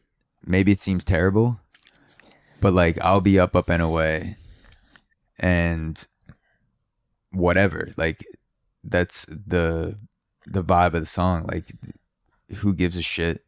You know, find that moment and be in a place where you can at least just stay away from what your own mind is telling you, stay away with what other people are telling you, and just kind of enjoy the moment and get in that vibe. And that's just a very pedestrian, everyday example that doesn't even compare to contemplation of suicide, but just as something that shifts me emotionally. That's what I can relate to, where at my lowest moments, I'll throw on something like Kid Cudi and just be like, all right, yeah, it's gonna be all right. I know in 4 minutes I'll be, sometimes even 30 seconds thinking differently, because there's just something injected into my spiritual Psyche, bloodstream yeah, that's just fucking like shifting, bringing it into my soul. Yeah. Right. Yeah. But imagine if you didn't have that 4-minute getaway. That could be your last 4 minutes. Yeah. So maybe I was like his version of Kid Cudi's Up and Away at the 59th second of the 3 minutes. You know what I mean? So I understand the value, and I appreciate that. That was actually a moment that happened back in March, man, and it was life altering in many different ways. And it actually will to some degree contradict all that we just said prior to this moment. I was at Metropolitan. This is when it manifested, but I had seen this guy probably at Hoyt Skimmerhorn on the G line, one that I was out performing, and I'd seen this homeless guy like 3 or 4 times. He would always, I didn't realize how he knew I was there until he said it one day. But he would always get off the train while I was performing. I was like, yo, this guy has good timing. I took a mental note of it. I saw him and I was like, oh, I've seen him before. Okay. Never said a word. This particular time, he was coming across the platform and he stopped at the bottom of the staircase and he sat down. He was just listening to me. Simultaneously, this guy had walked up, and I know he meant, well, I don't say I know. I don't think he meant anything ill by his question, but he said to me, yo, why are you here? Like, you should be touring the world, yo. I said, well, I am going to be. I said, but that's when I've gotten to that point. But where I am now are the seeds that'll get me there. And then this homeless guy said, yo, don't ask him that question. He said, because he needs to be here. Like, nobody thinks about us. We're in the middle of a pandemic and the city forgot about us. Everything's shut down and we just have to make it out. And this guy, a professional musician who's great at what he does, comes out and shares his gifts with us, man. Like he said, because he's supposed to be. And it didn't create any conflict between the two. The other guy was like, yo, I didn't think about it like that. So that was the first time I heard dude speak. A couple of weeks later, I'm at Metropolitan, but somebody else was on the platform where you saw me. I was up like closer toward the Lorma side, and I was performing. He's like, yo, man. Now he's speaking to me. Yo, man, why you over here, man? You need to be down there, man. He's like, man, I love when you play that song. Man, I love that song, man. I'm like, thanks, man. What's your name? He's like, I love that song. I love when you play that song. I said, what's your name? I love that song. I love you. I was like, okay, I guess dude want to talk. Yeah. So next time, it's like 3 weeks later, playing the same song. This time, he's coming in the other direction. And I didn't remember that I had recalled a couple weeks later that I always see him when I'm playing. So this time, he gets off on the opposite side. And I'm playing this song, So in Love. Something in the Air. And he started singing. I'm like, whoa. I said, yo, come here, man, come here. So he's on the other side going toward like Far Rockaway. So he comes across the platform and I'm still singing like, man, talk to him. So he starts singing, man, this guy's voice is incredible. Like this shit was crazy. Somebody actually videoed it. I didn't know that till like a week later, by the way. Somebody videoed it and the shit went viral. Like over 1 million hits on TikTok. That's Jason Corwise. Yeah, I saw man. this on your Instagram. Yeah, that was an unbelievable moment. So it wasn't until a week later that I saw this. So that shit had already happened. That was already in. And can I say shit? Yeah, whatever you want. Yeah, shit, fuck, pussy, queef. So that had already happened. So like right after that, I'm like, yo, man, your voice is incredible. I said, what's your name? He's like, I'm Jason, man. Like, man, pleasure to meet you, Jason. I said, did you eat today? He's like, nah, man. I said, hey, here you go. I said, and he's like, thank you, man. He's like, you don't have to do that. Thank you. And then like after the train passed, like so many people started giving him money. He's like, no, this is for him. I said, nah, man. I said, give it to him. So he was like, man, thank you so much. And he was like, man, I love that song. every time he say I know when it's you because I hear your guitar. So that was the answer to the question I had weeks ago. I'm like, how the fuck this dude know I'm mad?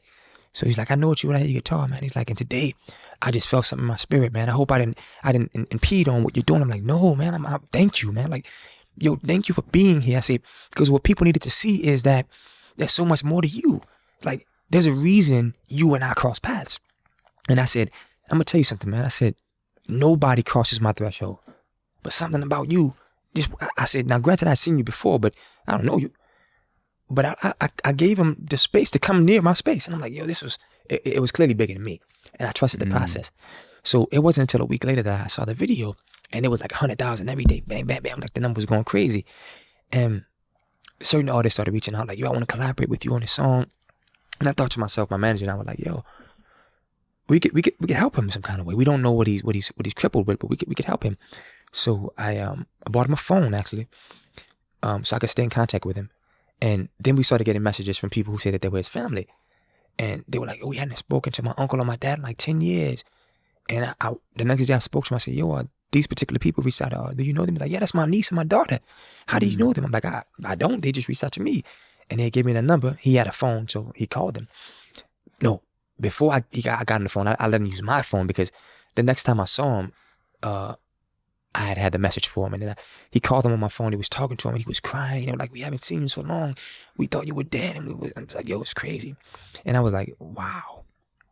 So I'm like, okay, I have to get him a phone. So then, we got him a phone so he could speak to his family, and got him cleaned up, and to the best we could. And then, like the third or fourth time I saw him, he did begin to tell me the things he was ill with, and out of respect for his family, I won't go into detail, but it was a crutch that had him for like 20 years, something that he couldn't break.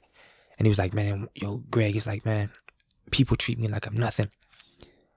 He's like, now let's not get that confused verbatim. They don't treat me like I'm nothing. They think they are. He said, because I can handle myself.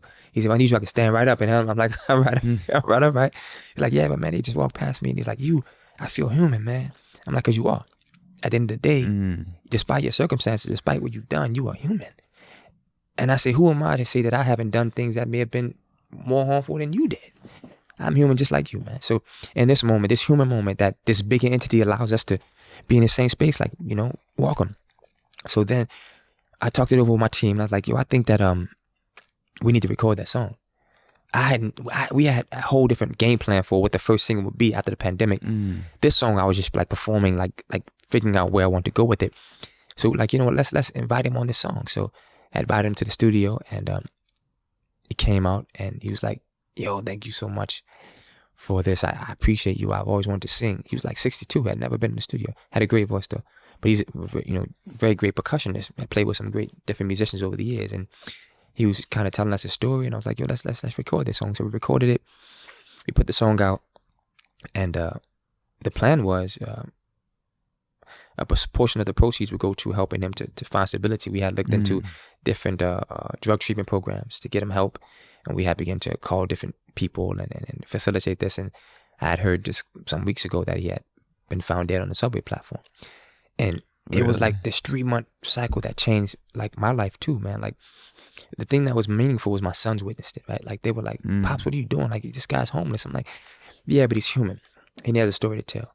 And until he shows me that he shouldn't be cared for in that capacity to the most of my ability, then I'll continue to do my part.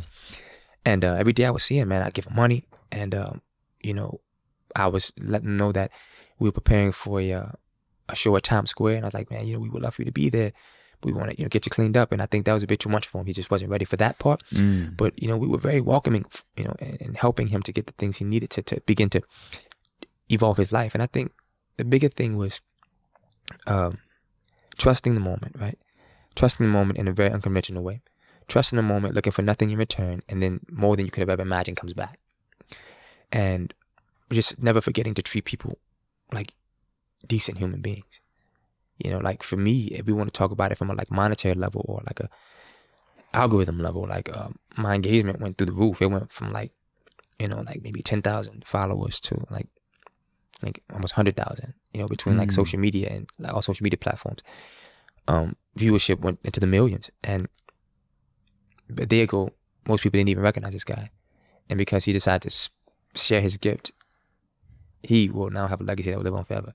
We ended up recording a song and releasing a song, and now that he's no longer here, I had the opportunity to go to his service and meet his family, and I let them know that the proceeds from this song, as they continue to accumulate, will pass on to them, and that was a moment that was out of our control, but it wasn't even a plan. It was bigger than we could have ever imagined, and he brought something joy to my life, and I hope I brought joy to his life.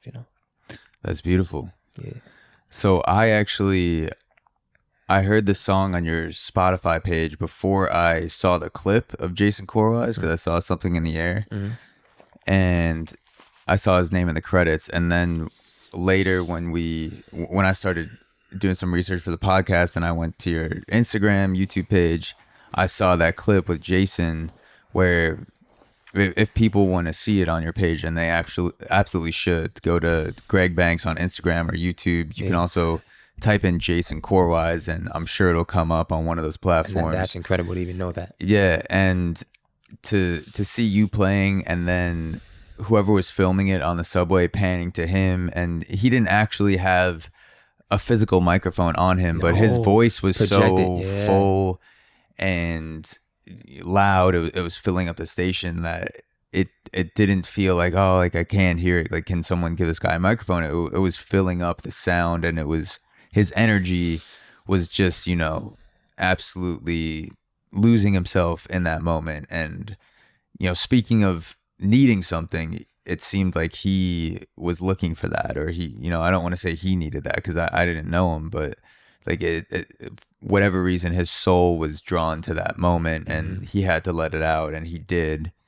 And that, 2-minute, 30-second video was just, it was incredible to watch, and the connection you guys had, I would have guessed that you were performing together for a long time. And to hear the song first, it was almost like a blessing in disguise to hear the song first and then go to the clip, because it was like seeing the final product and then not even realizing that there was a story to lead up to that moment, and then going to your page and then seeing that clip. I was like, oh fuck, like this is where that idea was born, to bring him onto the track. That was crazy. Yeah, it was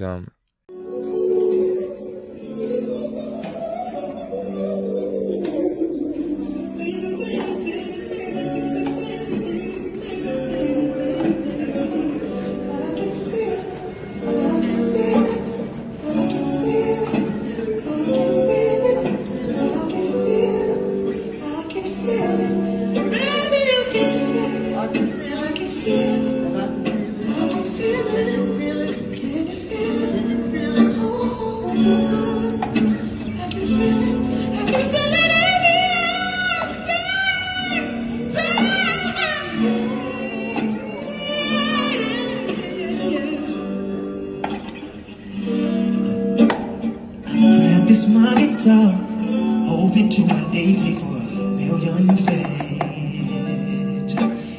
Imagine from the stage, 2,000,000 and the weeping put up in the stands. Oh my baby, but this doesn't make me nervous. Still the thought of you still makes my knees go again. So weak, my baby, you're gentle as a whisper. Oh, you're soft and warm, just like a summer breeze. Summer breeze, baby. Something in the air, and I can't explain it. There's something in the air. Talk to him. Oh, yeah. I get so weak in the knees and I can't speak, girl. Oh. I wanna hold you at night, girl. I wanna be your man. I wanna hold you so tight, girl. Yeah.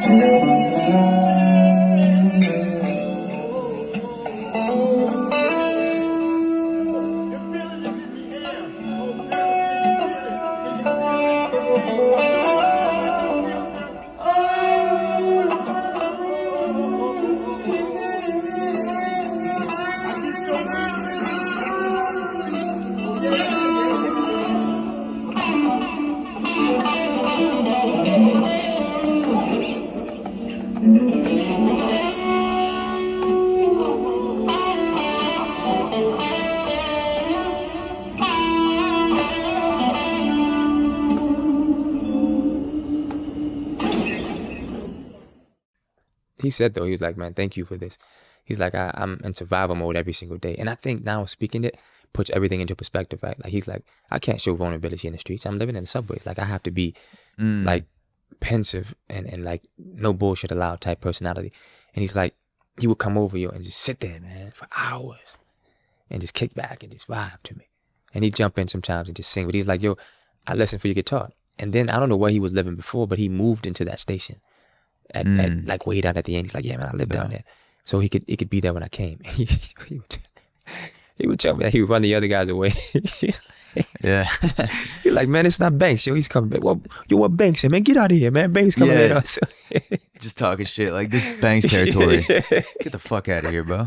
Yeah, he's like that, man. Funny dude, man. Your guitar ain't shit, dude. Get the hell out of this spot. But that goes to what we were talking about in the beginning of the podcast with the voice of your guitar. Even though it's not your, quote unquote voice, if he's able to be sleeping on the other side of the subway and his ears perk up when the guitar goes through the air and he knows that's Greg Banks strings. That's right, man. There has to be that innate special musicality to the way that you play it that is like a snowflake signature to a voice. Like it can't be anyone else. Wow. I never thought about it like that, man. I'm so overjoyed because just a couple years ago I couldn't even play it, man. So every day, the reason I'm okay with, going out and busking, one, because I know that it's getting me closer, like physically closer to cultivating the massive harvest that I've always wanted. Like I'm sowing seeds every single day. And I look at it like this. I sow the seed and I'm not going back to dig it up and see if it's growing. I go in and I make sure it's watered and I speak to it kindly and then I pray over its well-being and flourishing by actively doing it every day, right? And I do it in a way that is unmistakably like good and not to toot my own horn, but like I did the work. So let me say it like this. Let's bypass all that. If you come up to me, you don't have to ask me what kind of artist I am anymore. You know it already. Just look it up. You'll see it. And I don't have to sell you on my artistry. It's obvious. And it can only be obvious because I did the work.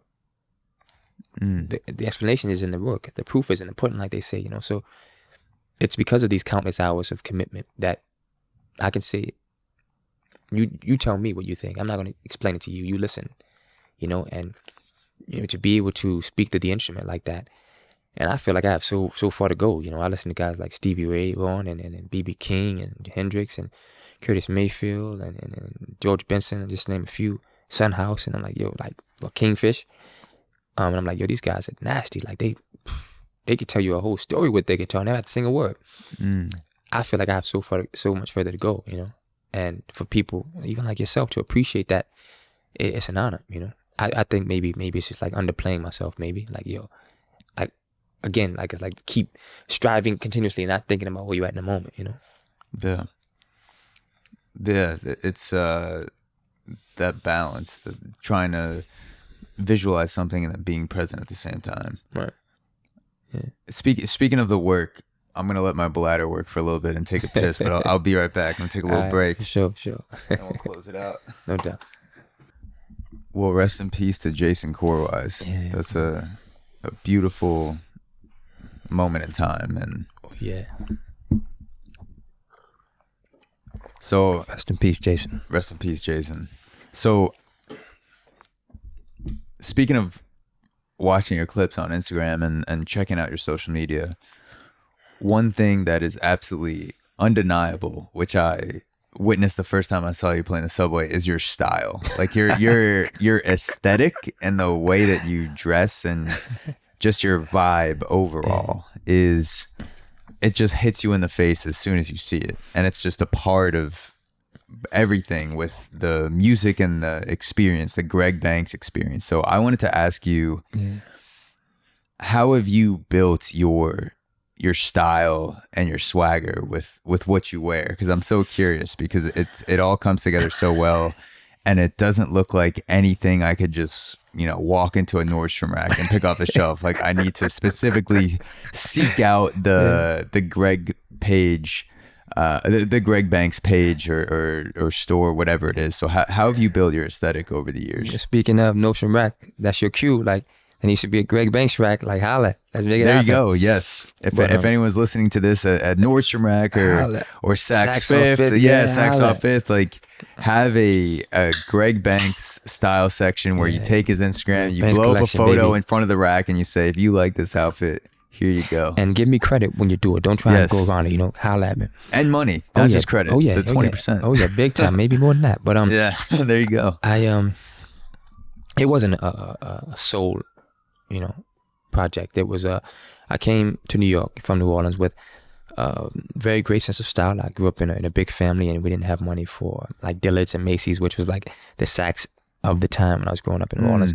So I would, my mom would make our clothes initially, and then when I got a bit older and I was trusted to navigate and venture out into the city, I started to discover vintage shops. I would go to Goodwill and, you know, put things together, and I was like experimenting with different fabrics and patterns, and that's where I began. Then you come to a city like New York, and you have someone from every corner of the globe in one city. So I could see someone with patterns and fabrics from East Asia, or someone with patterns and fabrics from Africa, or someone with some leather pants and chaps from you know, Utah. And I'm like, yo, that's beautiful. Like how can I create something out of all of this? So it was access and imagination that helped to really build it. But my manager was also very instrumental. Like she, Marlena Duperle, she would really help me with like pushing past like my comfort zone. So she was like, I think that looked good on you. And I was like, I don't know about that. Like I remember years ago, she bought me this black sparkly shirt. Like, man, I'm not wearing that. You know, yo, let me tell you another thing too. I'm like, I'm not wearing that. He's like, it would look good on you. I tried it on. I'm like, it actually looks really good. And then back then I was like really like crazy with like vintage patterns and stuff. And like after Hurricane Katrina, before that I wore like a bunch of Air Force Ones and like crazy denim. I used to make my own denim jeans and everything.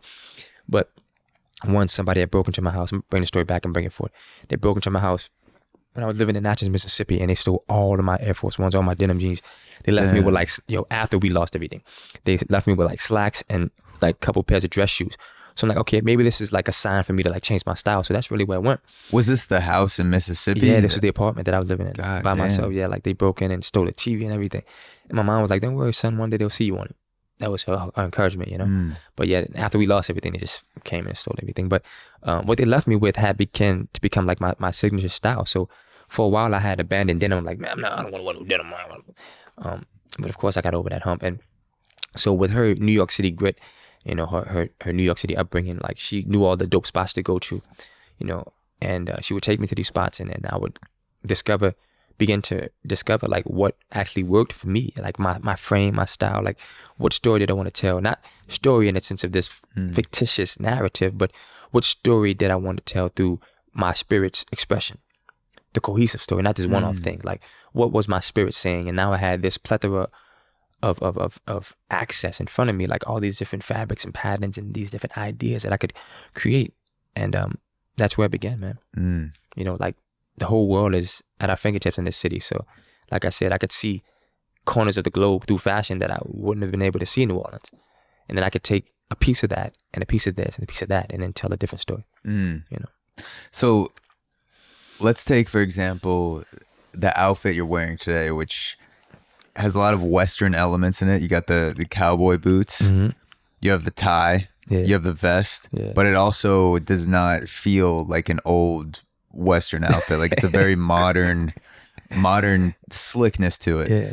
So, and I'm curious for myself because I want to be able to push past the point where I can work through some of the self-consciousness when I see something on a rack and, you know, maybe it's an absolute steal and I don't buy it because I perceive other people's opinions about what I'm wearing before I even put it on myself. Like, and what you're wearing is it's very bold and it requires confidence to wear, and you pull it off, you know, extravagantly well. Thank you. So what are some of the things that you go through when you're putting together an outfit? Like what works, what doesn't work? What are some of the thought processes you have when you're laying something out and you say, okay, this is what I'm going to wear today for this performance or interview or just walking around New York? Well, like there really is no separation, and Marlene laughs about this. Like she's like, you have to save some things for the stage. Cause I like there's no cutoff for me. Like I'm in it. Yeah, I you're do like it, the you know what I world's mean? a stage, baby. Yeah, I'm doing it every day. Like it's what it is. But quite honestly, like these jeans are like vintage true religions. So like if I didn't have these boots on, I had a pair of Jordans on, a pair of Air Forces, then that'd be like super street fashion, right? So I keep it all encompassed in what I do. Like this ascot is something that I would wear back in college. You know, like when I was coming out of high school, like I said, I was left with certain pieces. I'm like, yo, how can I elevate that? I was like heavy in the bow ties and everything. So it's a constant story, but it's pages from different parts of my life. This vest, we were out in Martha's Vineyard last weekend shooting some stuff for Bravo TV, and as we were leaving, Marlene and I stopped at the vintage shop and found this vest. So like I've never worn this outfit like this before because I didn't even have this in my collection. But what I like to do is I like to play with fit, you know, because I'm a tall, narrow guy. So a tapered bottom and a flared top gives a whole different, it falls differently, you know. And it's more appealing to the eye for me, for my stature. So I like to play with things that touch all the senses. So you see something and it stimulates your mind, and you could feel it because of the way the shirt's flowing, and you can't taste it, but you could immerse yourself in the experience based upon what you see in front of you. And I try and target that. Like on the bottom, I have these, cowhide boots that were custom made for me in Mexico.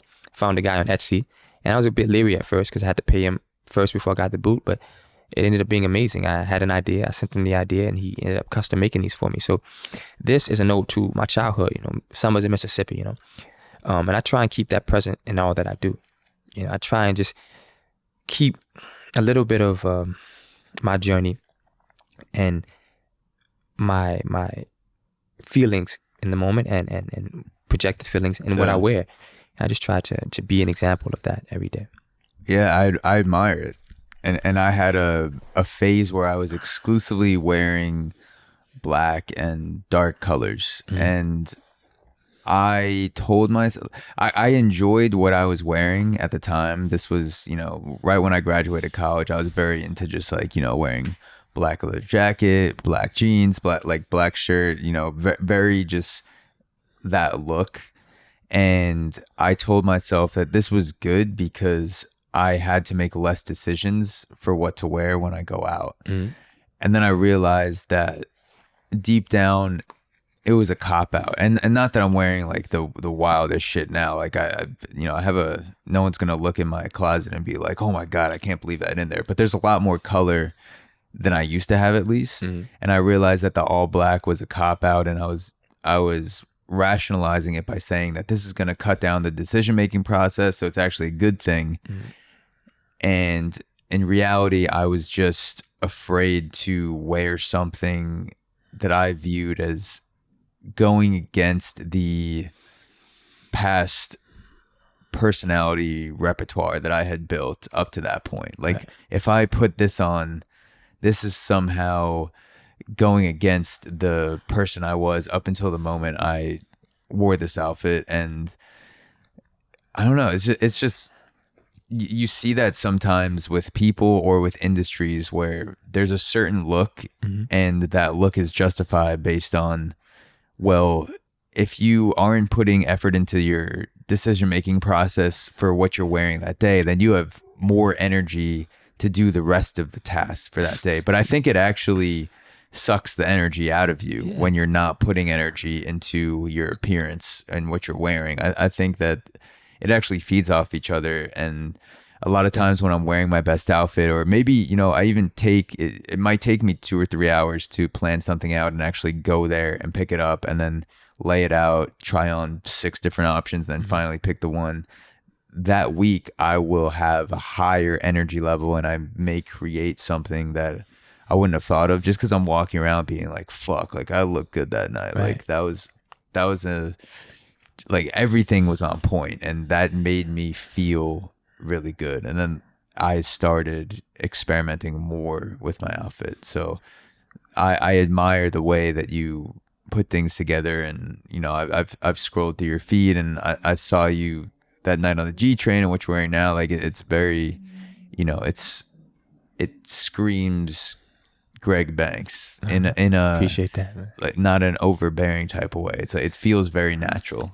I appreciate that, and I'll say this too. Like, I haven't had the luxury yet of like splurging on anything because, well, maybe the biggest splurge is probably my musical equipment, you know. But otherwise, I haven't really had the luxury of splurging on anything because I have so much that I'm responsible for. So when I'm buying something, I'm buying it with the purpose of it being multifunctional.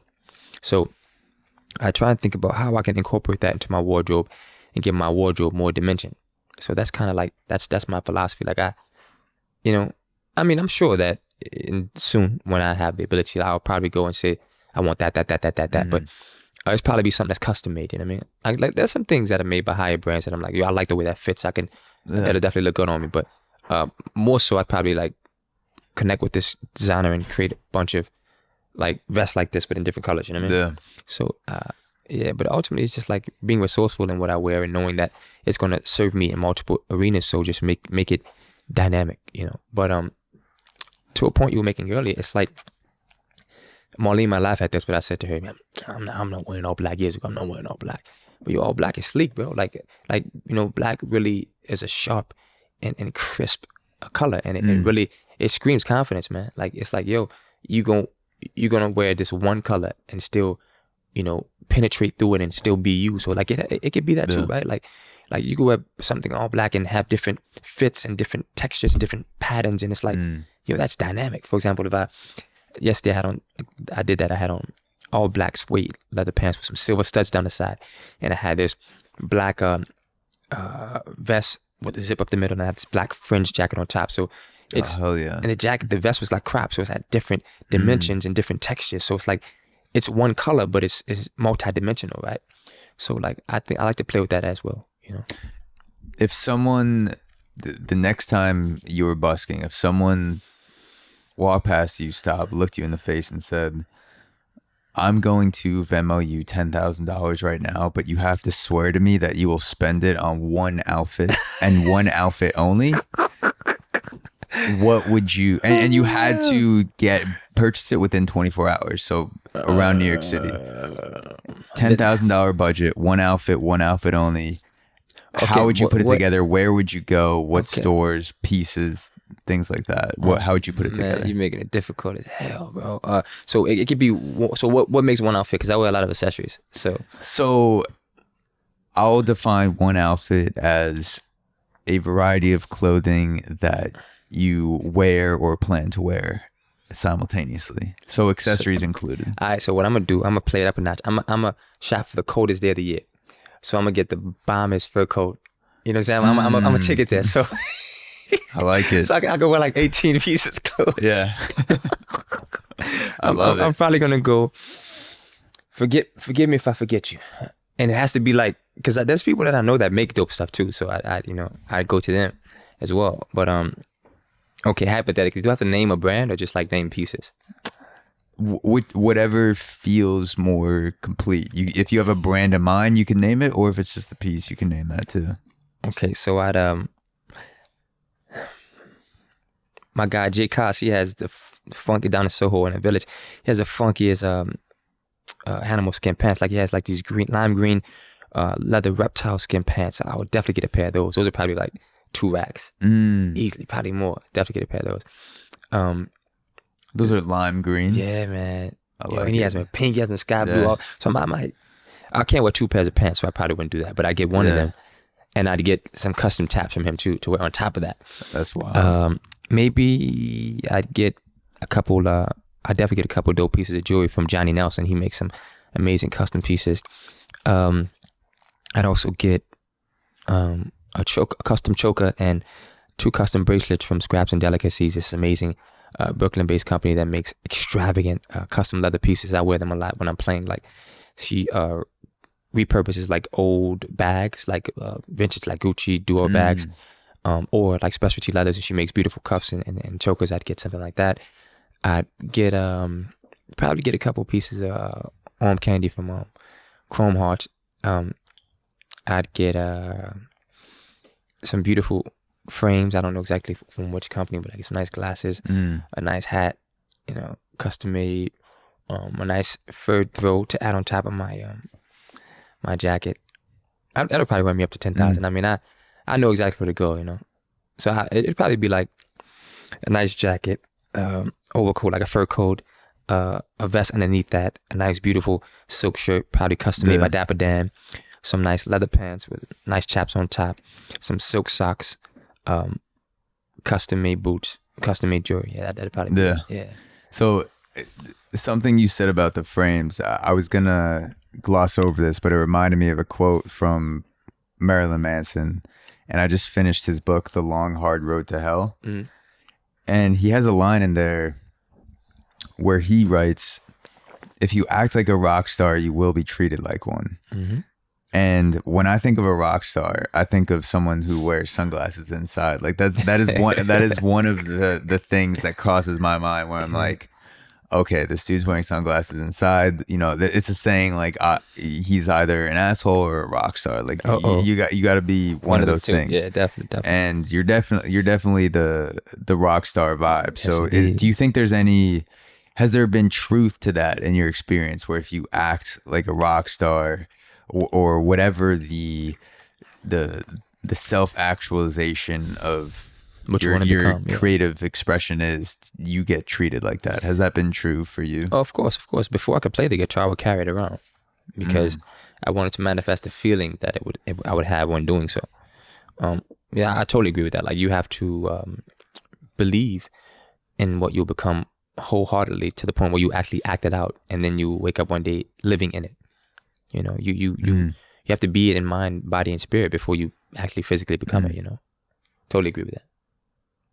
Yeah, it seems like you have to shut off part of your brain that needs you to be at a certain level before you act like you're at a certain level. You know what I mean? Like, oh yeah, that's society. Society talking. Yeah, I don't know if there's, and I'm sure there's an equivalent of that with podcasting, where Joe Rogan acted like Joe Rogan before people knew him as the global Joe Rogan experience, the guy who stepped behind the mic in front of 17 million Howard people. Stern definitely did. Like, he was always that dude, bro. He manifested that. You know what I mean? Yeah, and that's part of the reason why I went back to the journaling and the affirmations that can seem so cheesy in the morning, because I feel like I do need the reminders before I start walking the walk that this is the way that I'm gonna literally walk through the day today, reminding myself of these 2 or 3 things that I'm gonna write down.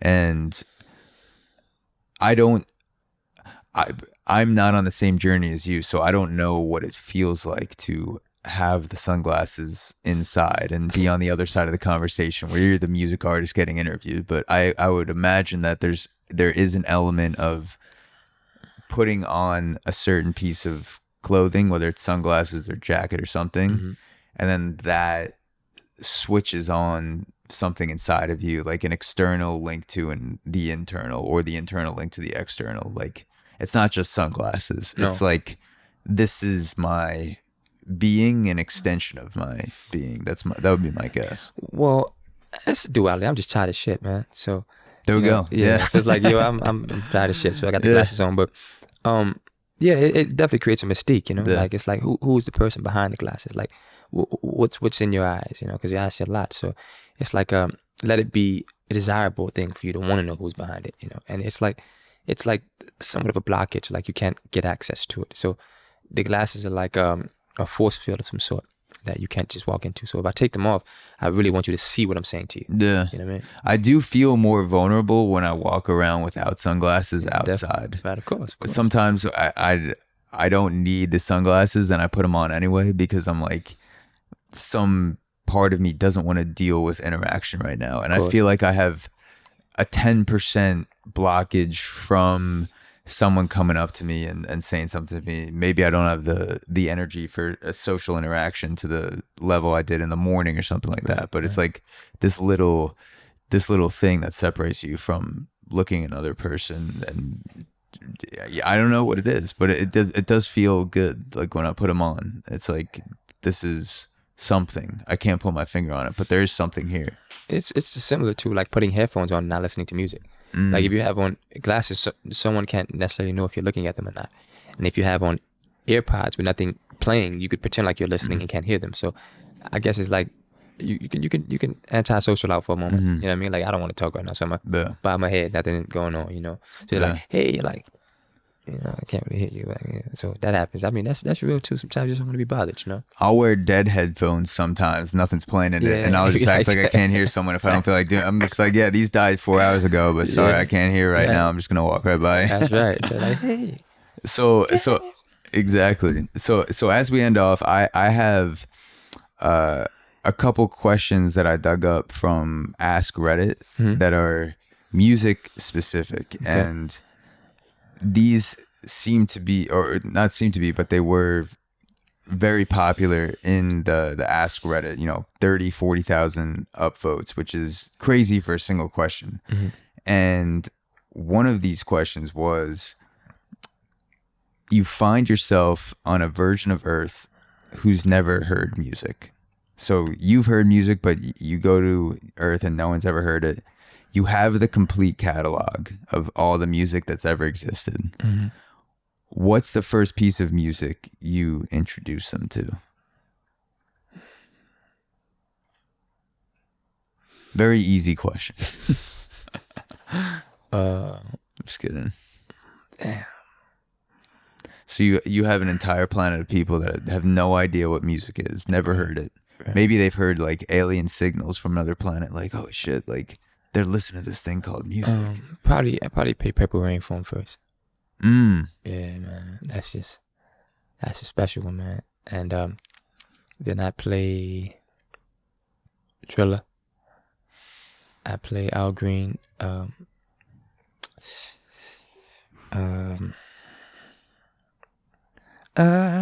so in love with you. I play that song. I play some Earth, Wind and Fire. September. I play Kendrick Lamar for sure. Mm. Yeah, I play, Yeah, it's a good variation of genre. I play Jay-Z. I play some Nina Simone. And I mean, I definitely play some Greg Banks. Mm. Yeah. You have to. Yeah, of course.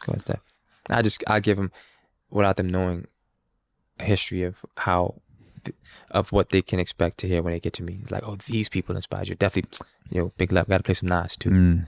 Definitely. Yeah.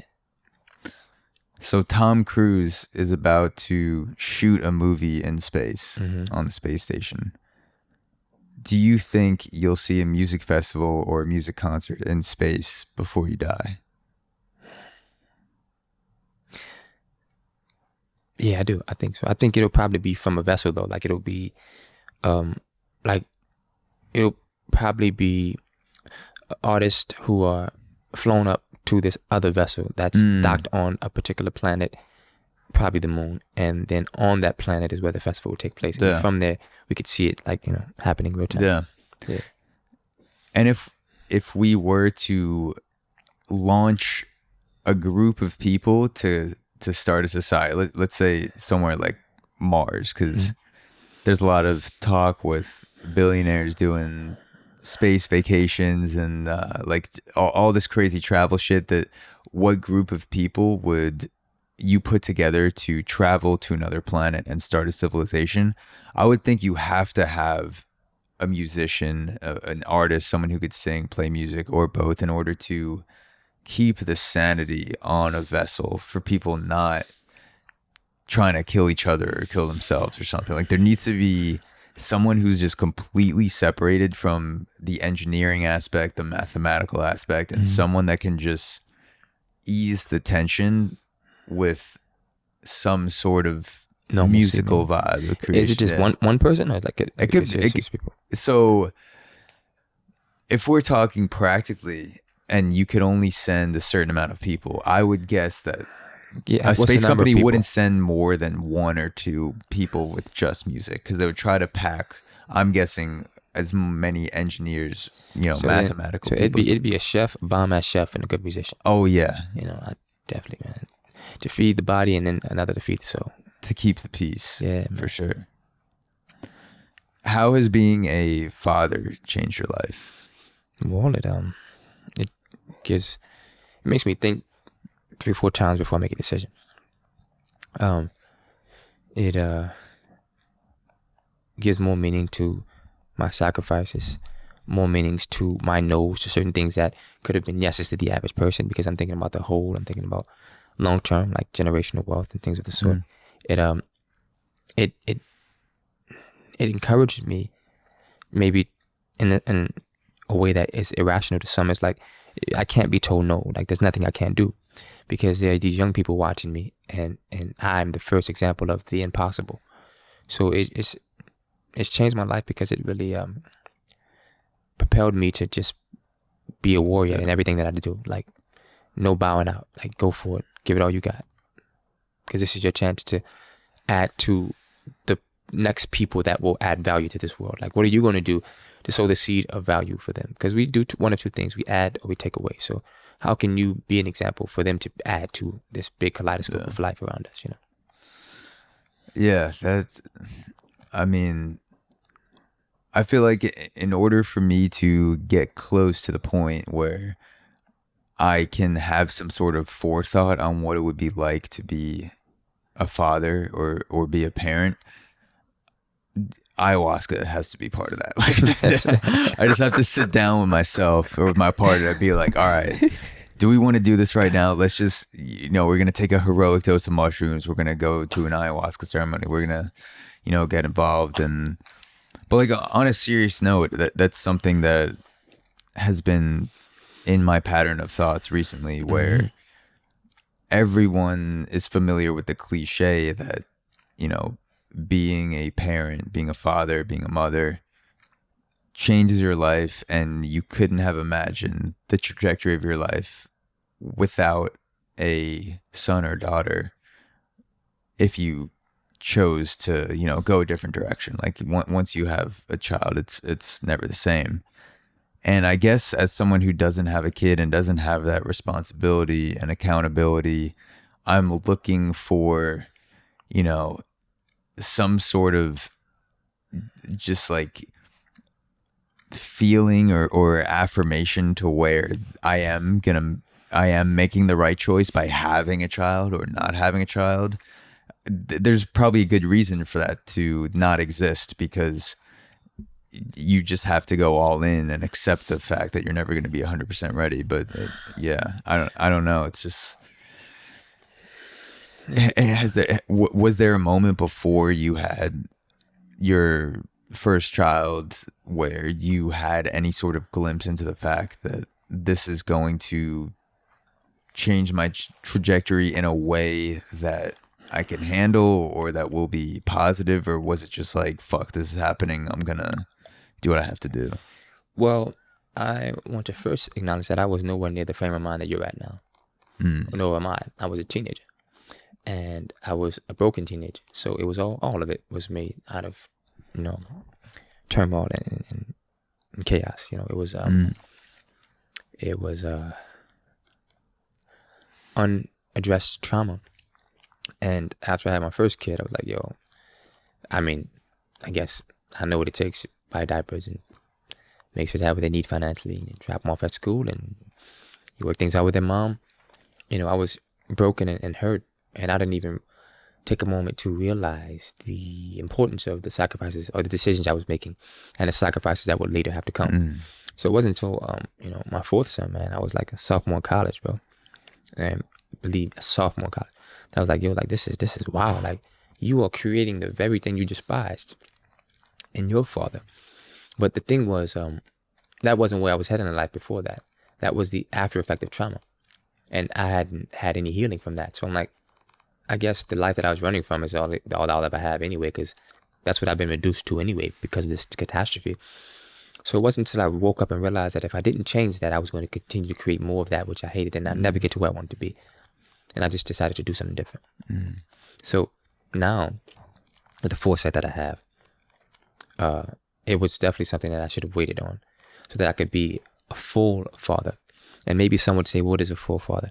Or someone that is as close to self-realization as possible. Someone that is at peace with where they are in their life. Someone that's created stability, loves themselves and knows how to love someone else, knows how to be a partner, knows how to be patient, knows how to listen, knows how to share themselves. I think that's what I would. That's a space I would rather have been in. But like all things, you live long enough, you learn, and I grew from each situation, and I would maybe say unfortunately, but I guess fortunately, my sons and I, we grew together, and next year they'll all be in high school, so it's like they very much sort of come of age and in a way where we can relate differently, and I could talk to them in a way that I couldn't talk to them before, and no one can depict a picture of me that they can't for themselves see. They know who their father is. So that relationship is based upon what we maintain. No one else can undersell me or oversell me. They're like, nah, that's either him or it isn't. So it's to them who I'm obligated to at this juncture. Like, there's no middleman. It's like, what am I showing them? You know? And you have those thoughts now that you're a father, like you said, 4 or 5 times before you make a decision. You have another, a life, multiple other lives enter your mind before you decide to do something that could alter the course of yours. You have other people in your mind before you decide to do that. But as a human being, though, none of that can hold superiority over what you do, right? Like, I consider, like, I would say, some would say, somebody's going to watch this interview and say, yo, he's a fucking hypocrite. You asked him in the beginning of the interview, would he ever, or has he ever considered psychedelic? And he says, ayahuasca, yo, that could fuck his life up. He can go on a trip and never come back, right? So someone say, this guy's super selfish, but he says he loves his kids. Well, I do. That's what I question, but it's something I've thought about. I only think people who have a very limited understanding of the capability of psychedelic experiences would say that a father willing to explore a psychedelic experience would be a detriment to his children. I've been fortunate to talk to multiple people for many hours who have had psychedelic experiences before and after they became parents, and have spoken about on the podcast how it's been a portal through which they wouldn't be able to understand love on the level that they do now had they not had that experience through psychedelics. And it's not the same for everyone. Again, I am not a psychonaut by any means. There are many people that are much more experienced than me in psychedelics, but I don't think exploring other slices of reality has any mark on what you will or will not be like as a parent, because this reality right now, this conversation, wherever we are, having a drink, being completely sober, being on mushroom, like you're using substances to enter alternate realities. And if you are responsible and accountable and disciplined, those will likely be realities to where you can find out more deeply about yourself and the relationships that you're having with other people. And that will be from a frame of mind of improvement and fulfillment and deepening of the love and connection that you have. And that's what I hope for in the future when I can explore psychedelics in a safe and open setting. And, if someone said to me, you're not going to be a good father, or you're not a good father because you went on a safe retreat and did mushrooms combined with therapy for 1 weekend, I'd be like, all right, like, our perceptions of what makes a good parent is different. Totally different. I don't, definitely. If someone's thinking that about you, they don't understand what it means to have an experience in psychedelics with the goal and the vision to become more deeply connected to yourself and others. And I also think too, I don't want to be selfish and one-sided, but I do understand that no one's experience is the same. So maybe that could be like, well, what could happen if your trip wasn't full of light? What could you become? Would you ever come back the same way? What brain functions could be altered in this? Would you let's make it relative to what we're talking about. Would I still have the fluidity with the instrument? Or would it take me to a whole 100%. other level, you know? Yeah. So it's like, you just don't know. So I understand that part of it too, right? Yeah, no, I completely understand. I worry about both sides of it, where I have this deep-rooted anxiety of my reality changing, and then I think if I am in a certain state, I will never come back from it, or I'll never be the same in a negative way. So Right. I completely understand those fears. Right. But for someone to judge who I am based off of just knowing that I had an experience of psychedelics, I wouldn't be on board with that. If someone said to me, I am afraid of it, I would say, I'm with you. I have no idea, what lies On the other on side the of other that. side. Right. And someone who tells you exactly what lies on the other side isn't telling you the truth. There's always a risk with these type of things, and everyone has to make their own personal decisions for Right. sure. Absolutely. So where can people keep up with you? Where can they find you? Where can they support you creatively, financially, everything? What are the best ways for people to do that? Well, you can keep up with me right now on Instagram.com/Greg Banks Music, and through my official website at Greg Banks Music. I'm preparing to release a new album, prayerfully next month. As you know, well, let me take that back. It won't be next month. It'll be a single next month, because the industry's heading into the yearly shutdown. So the full album will definitely be early spring of the coming year. But I'm definitely going to release a single or two as this year comes to an end and the new year begins. Name of the album is Restricted Area. I call it Restricted Area because I crossed all borders musically. I bent many different genres, and I just did it because, one, I know I can, and two, because it's been proven every day for over 2.5 years that people just love good music. They love good music. They love R&B, they love soul, they love blues, they love funk, they love rock, they love country. I know that because I do it every day. I mix it all in there. So it's restricted because one may say, well, you can't do all that successfully. Well, you're lying, because I've done it and I will continue to. So it will no longer be a restricted area, but before I crossed that borderline, that threshold, it was such. So decided, my manager and I decided to call it a restricted area. And the idea came from, we did a shoot in a place that actually was restricted. We shouldn't have been there, and we did it anyway.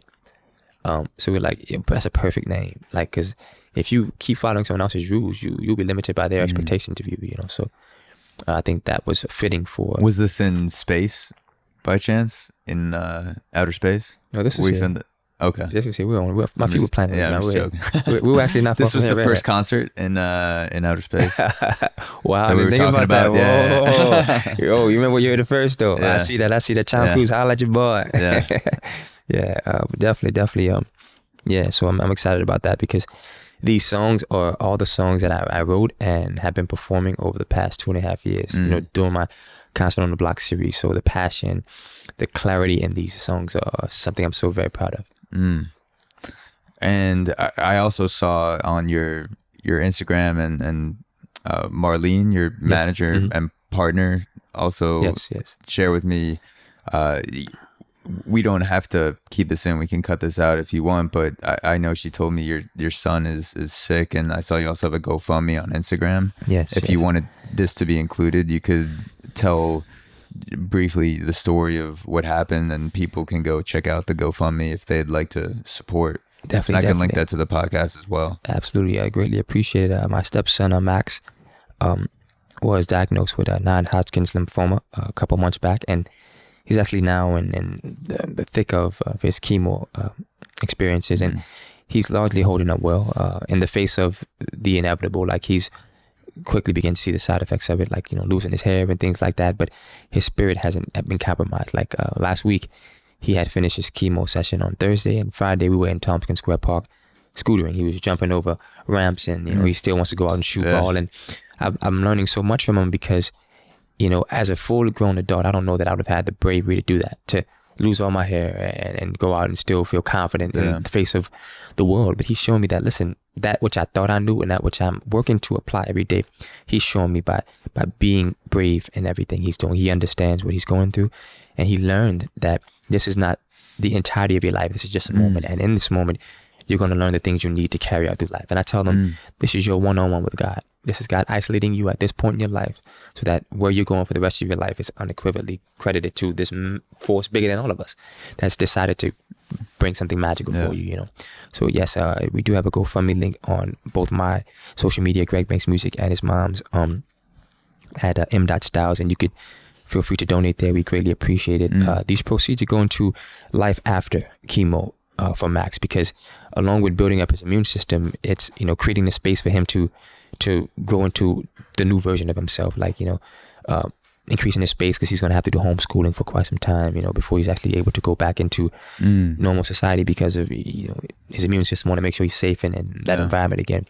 So just making sure that it can heal properly with the measures we choose to take for his recovery, you know. So it'd be greatly appreciated. We truly are honored, and we thank you in advance.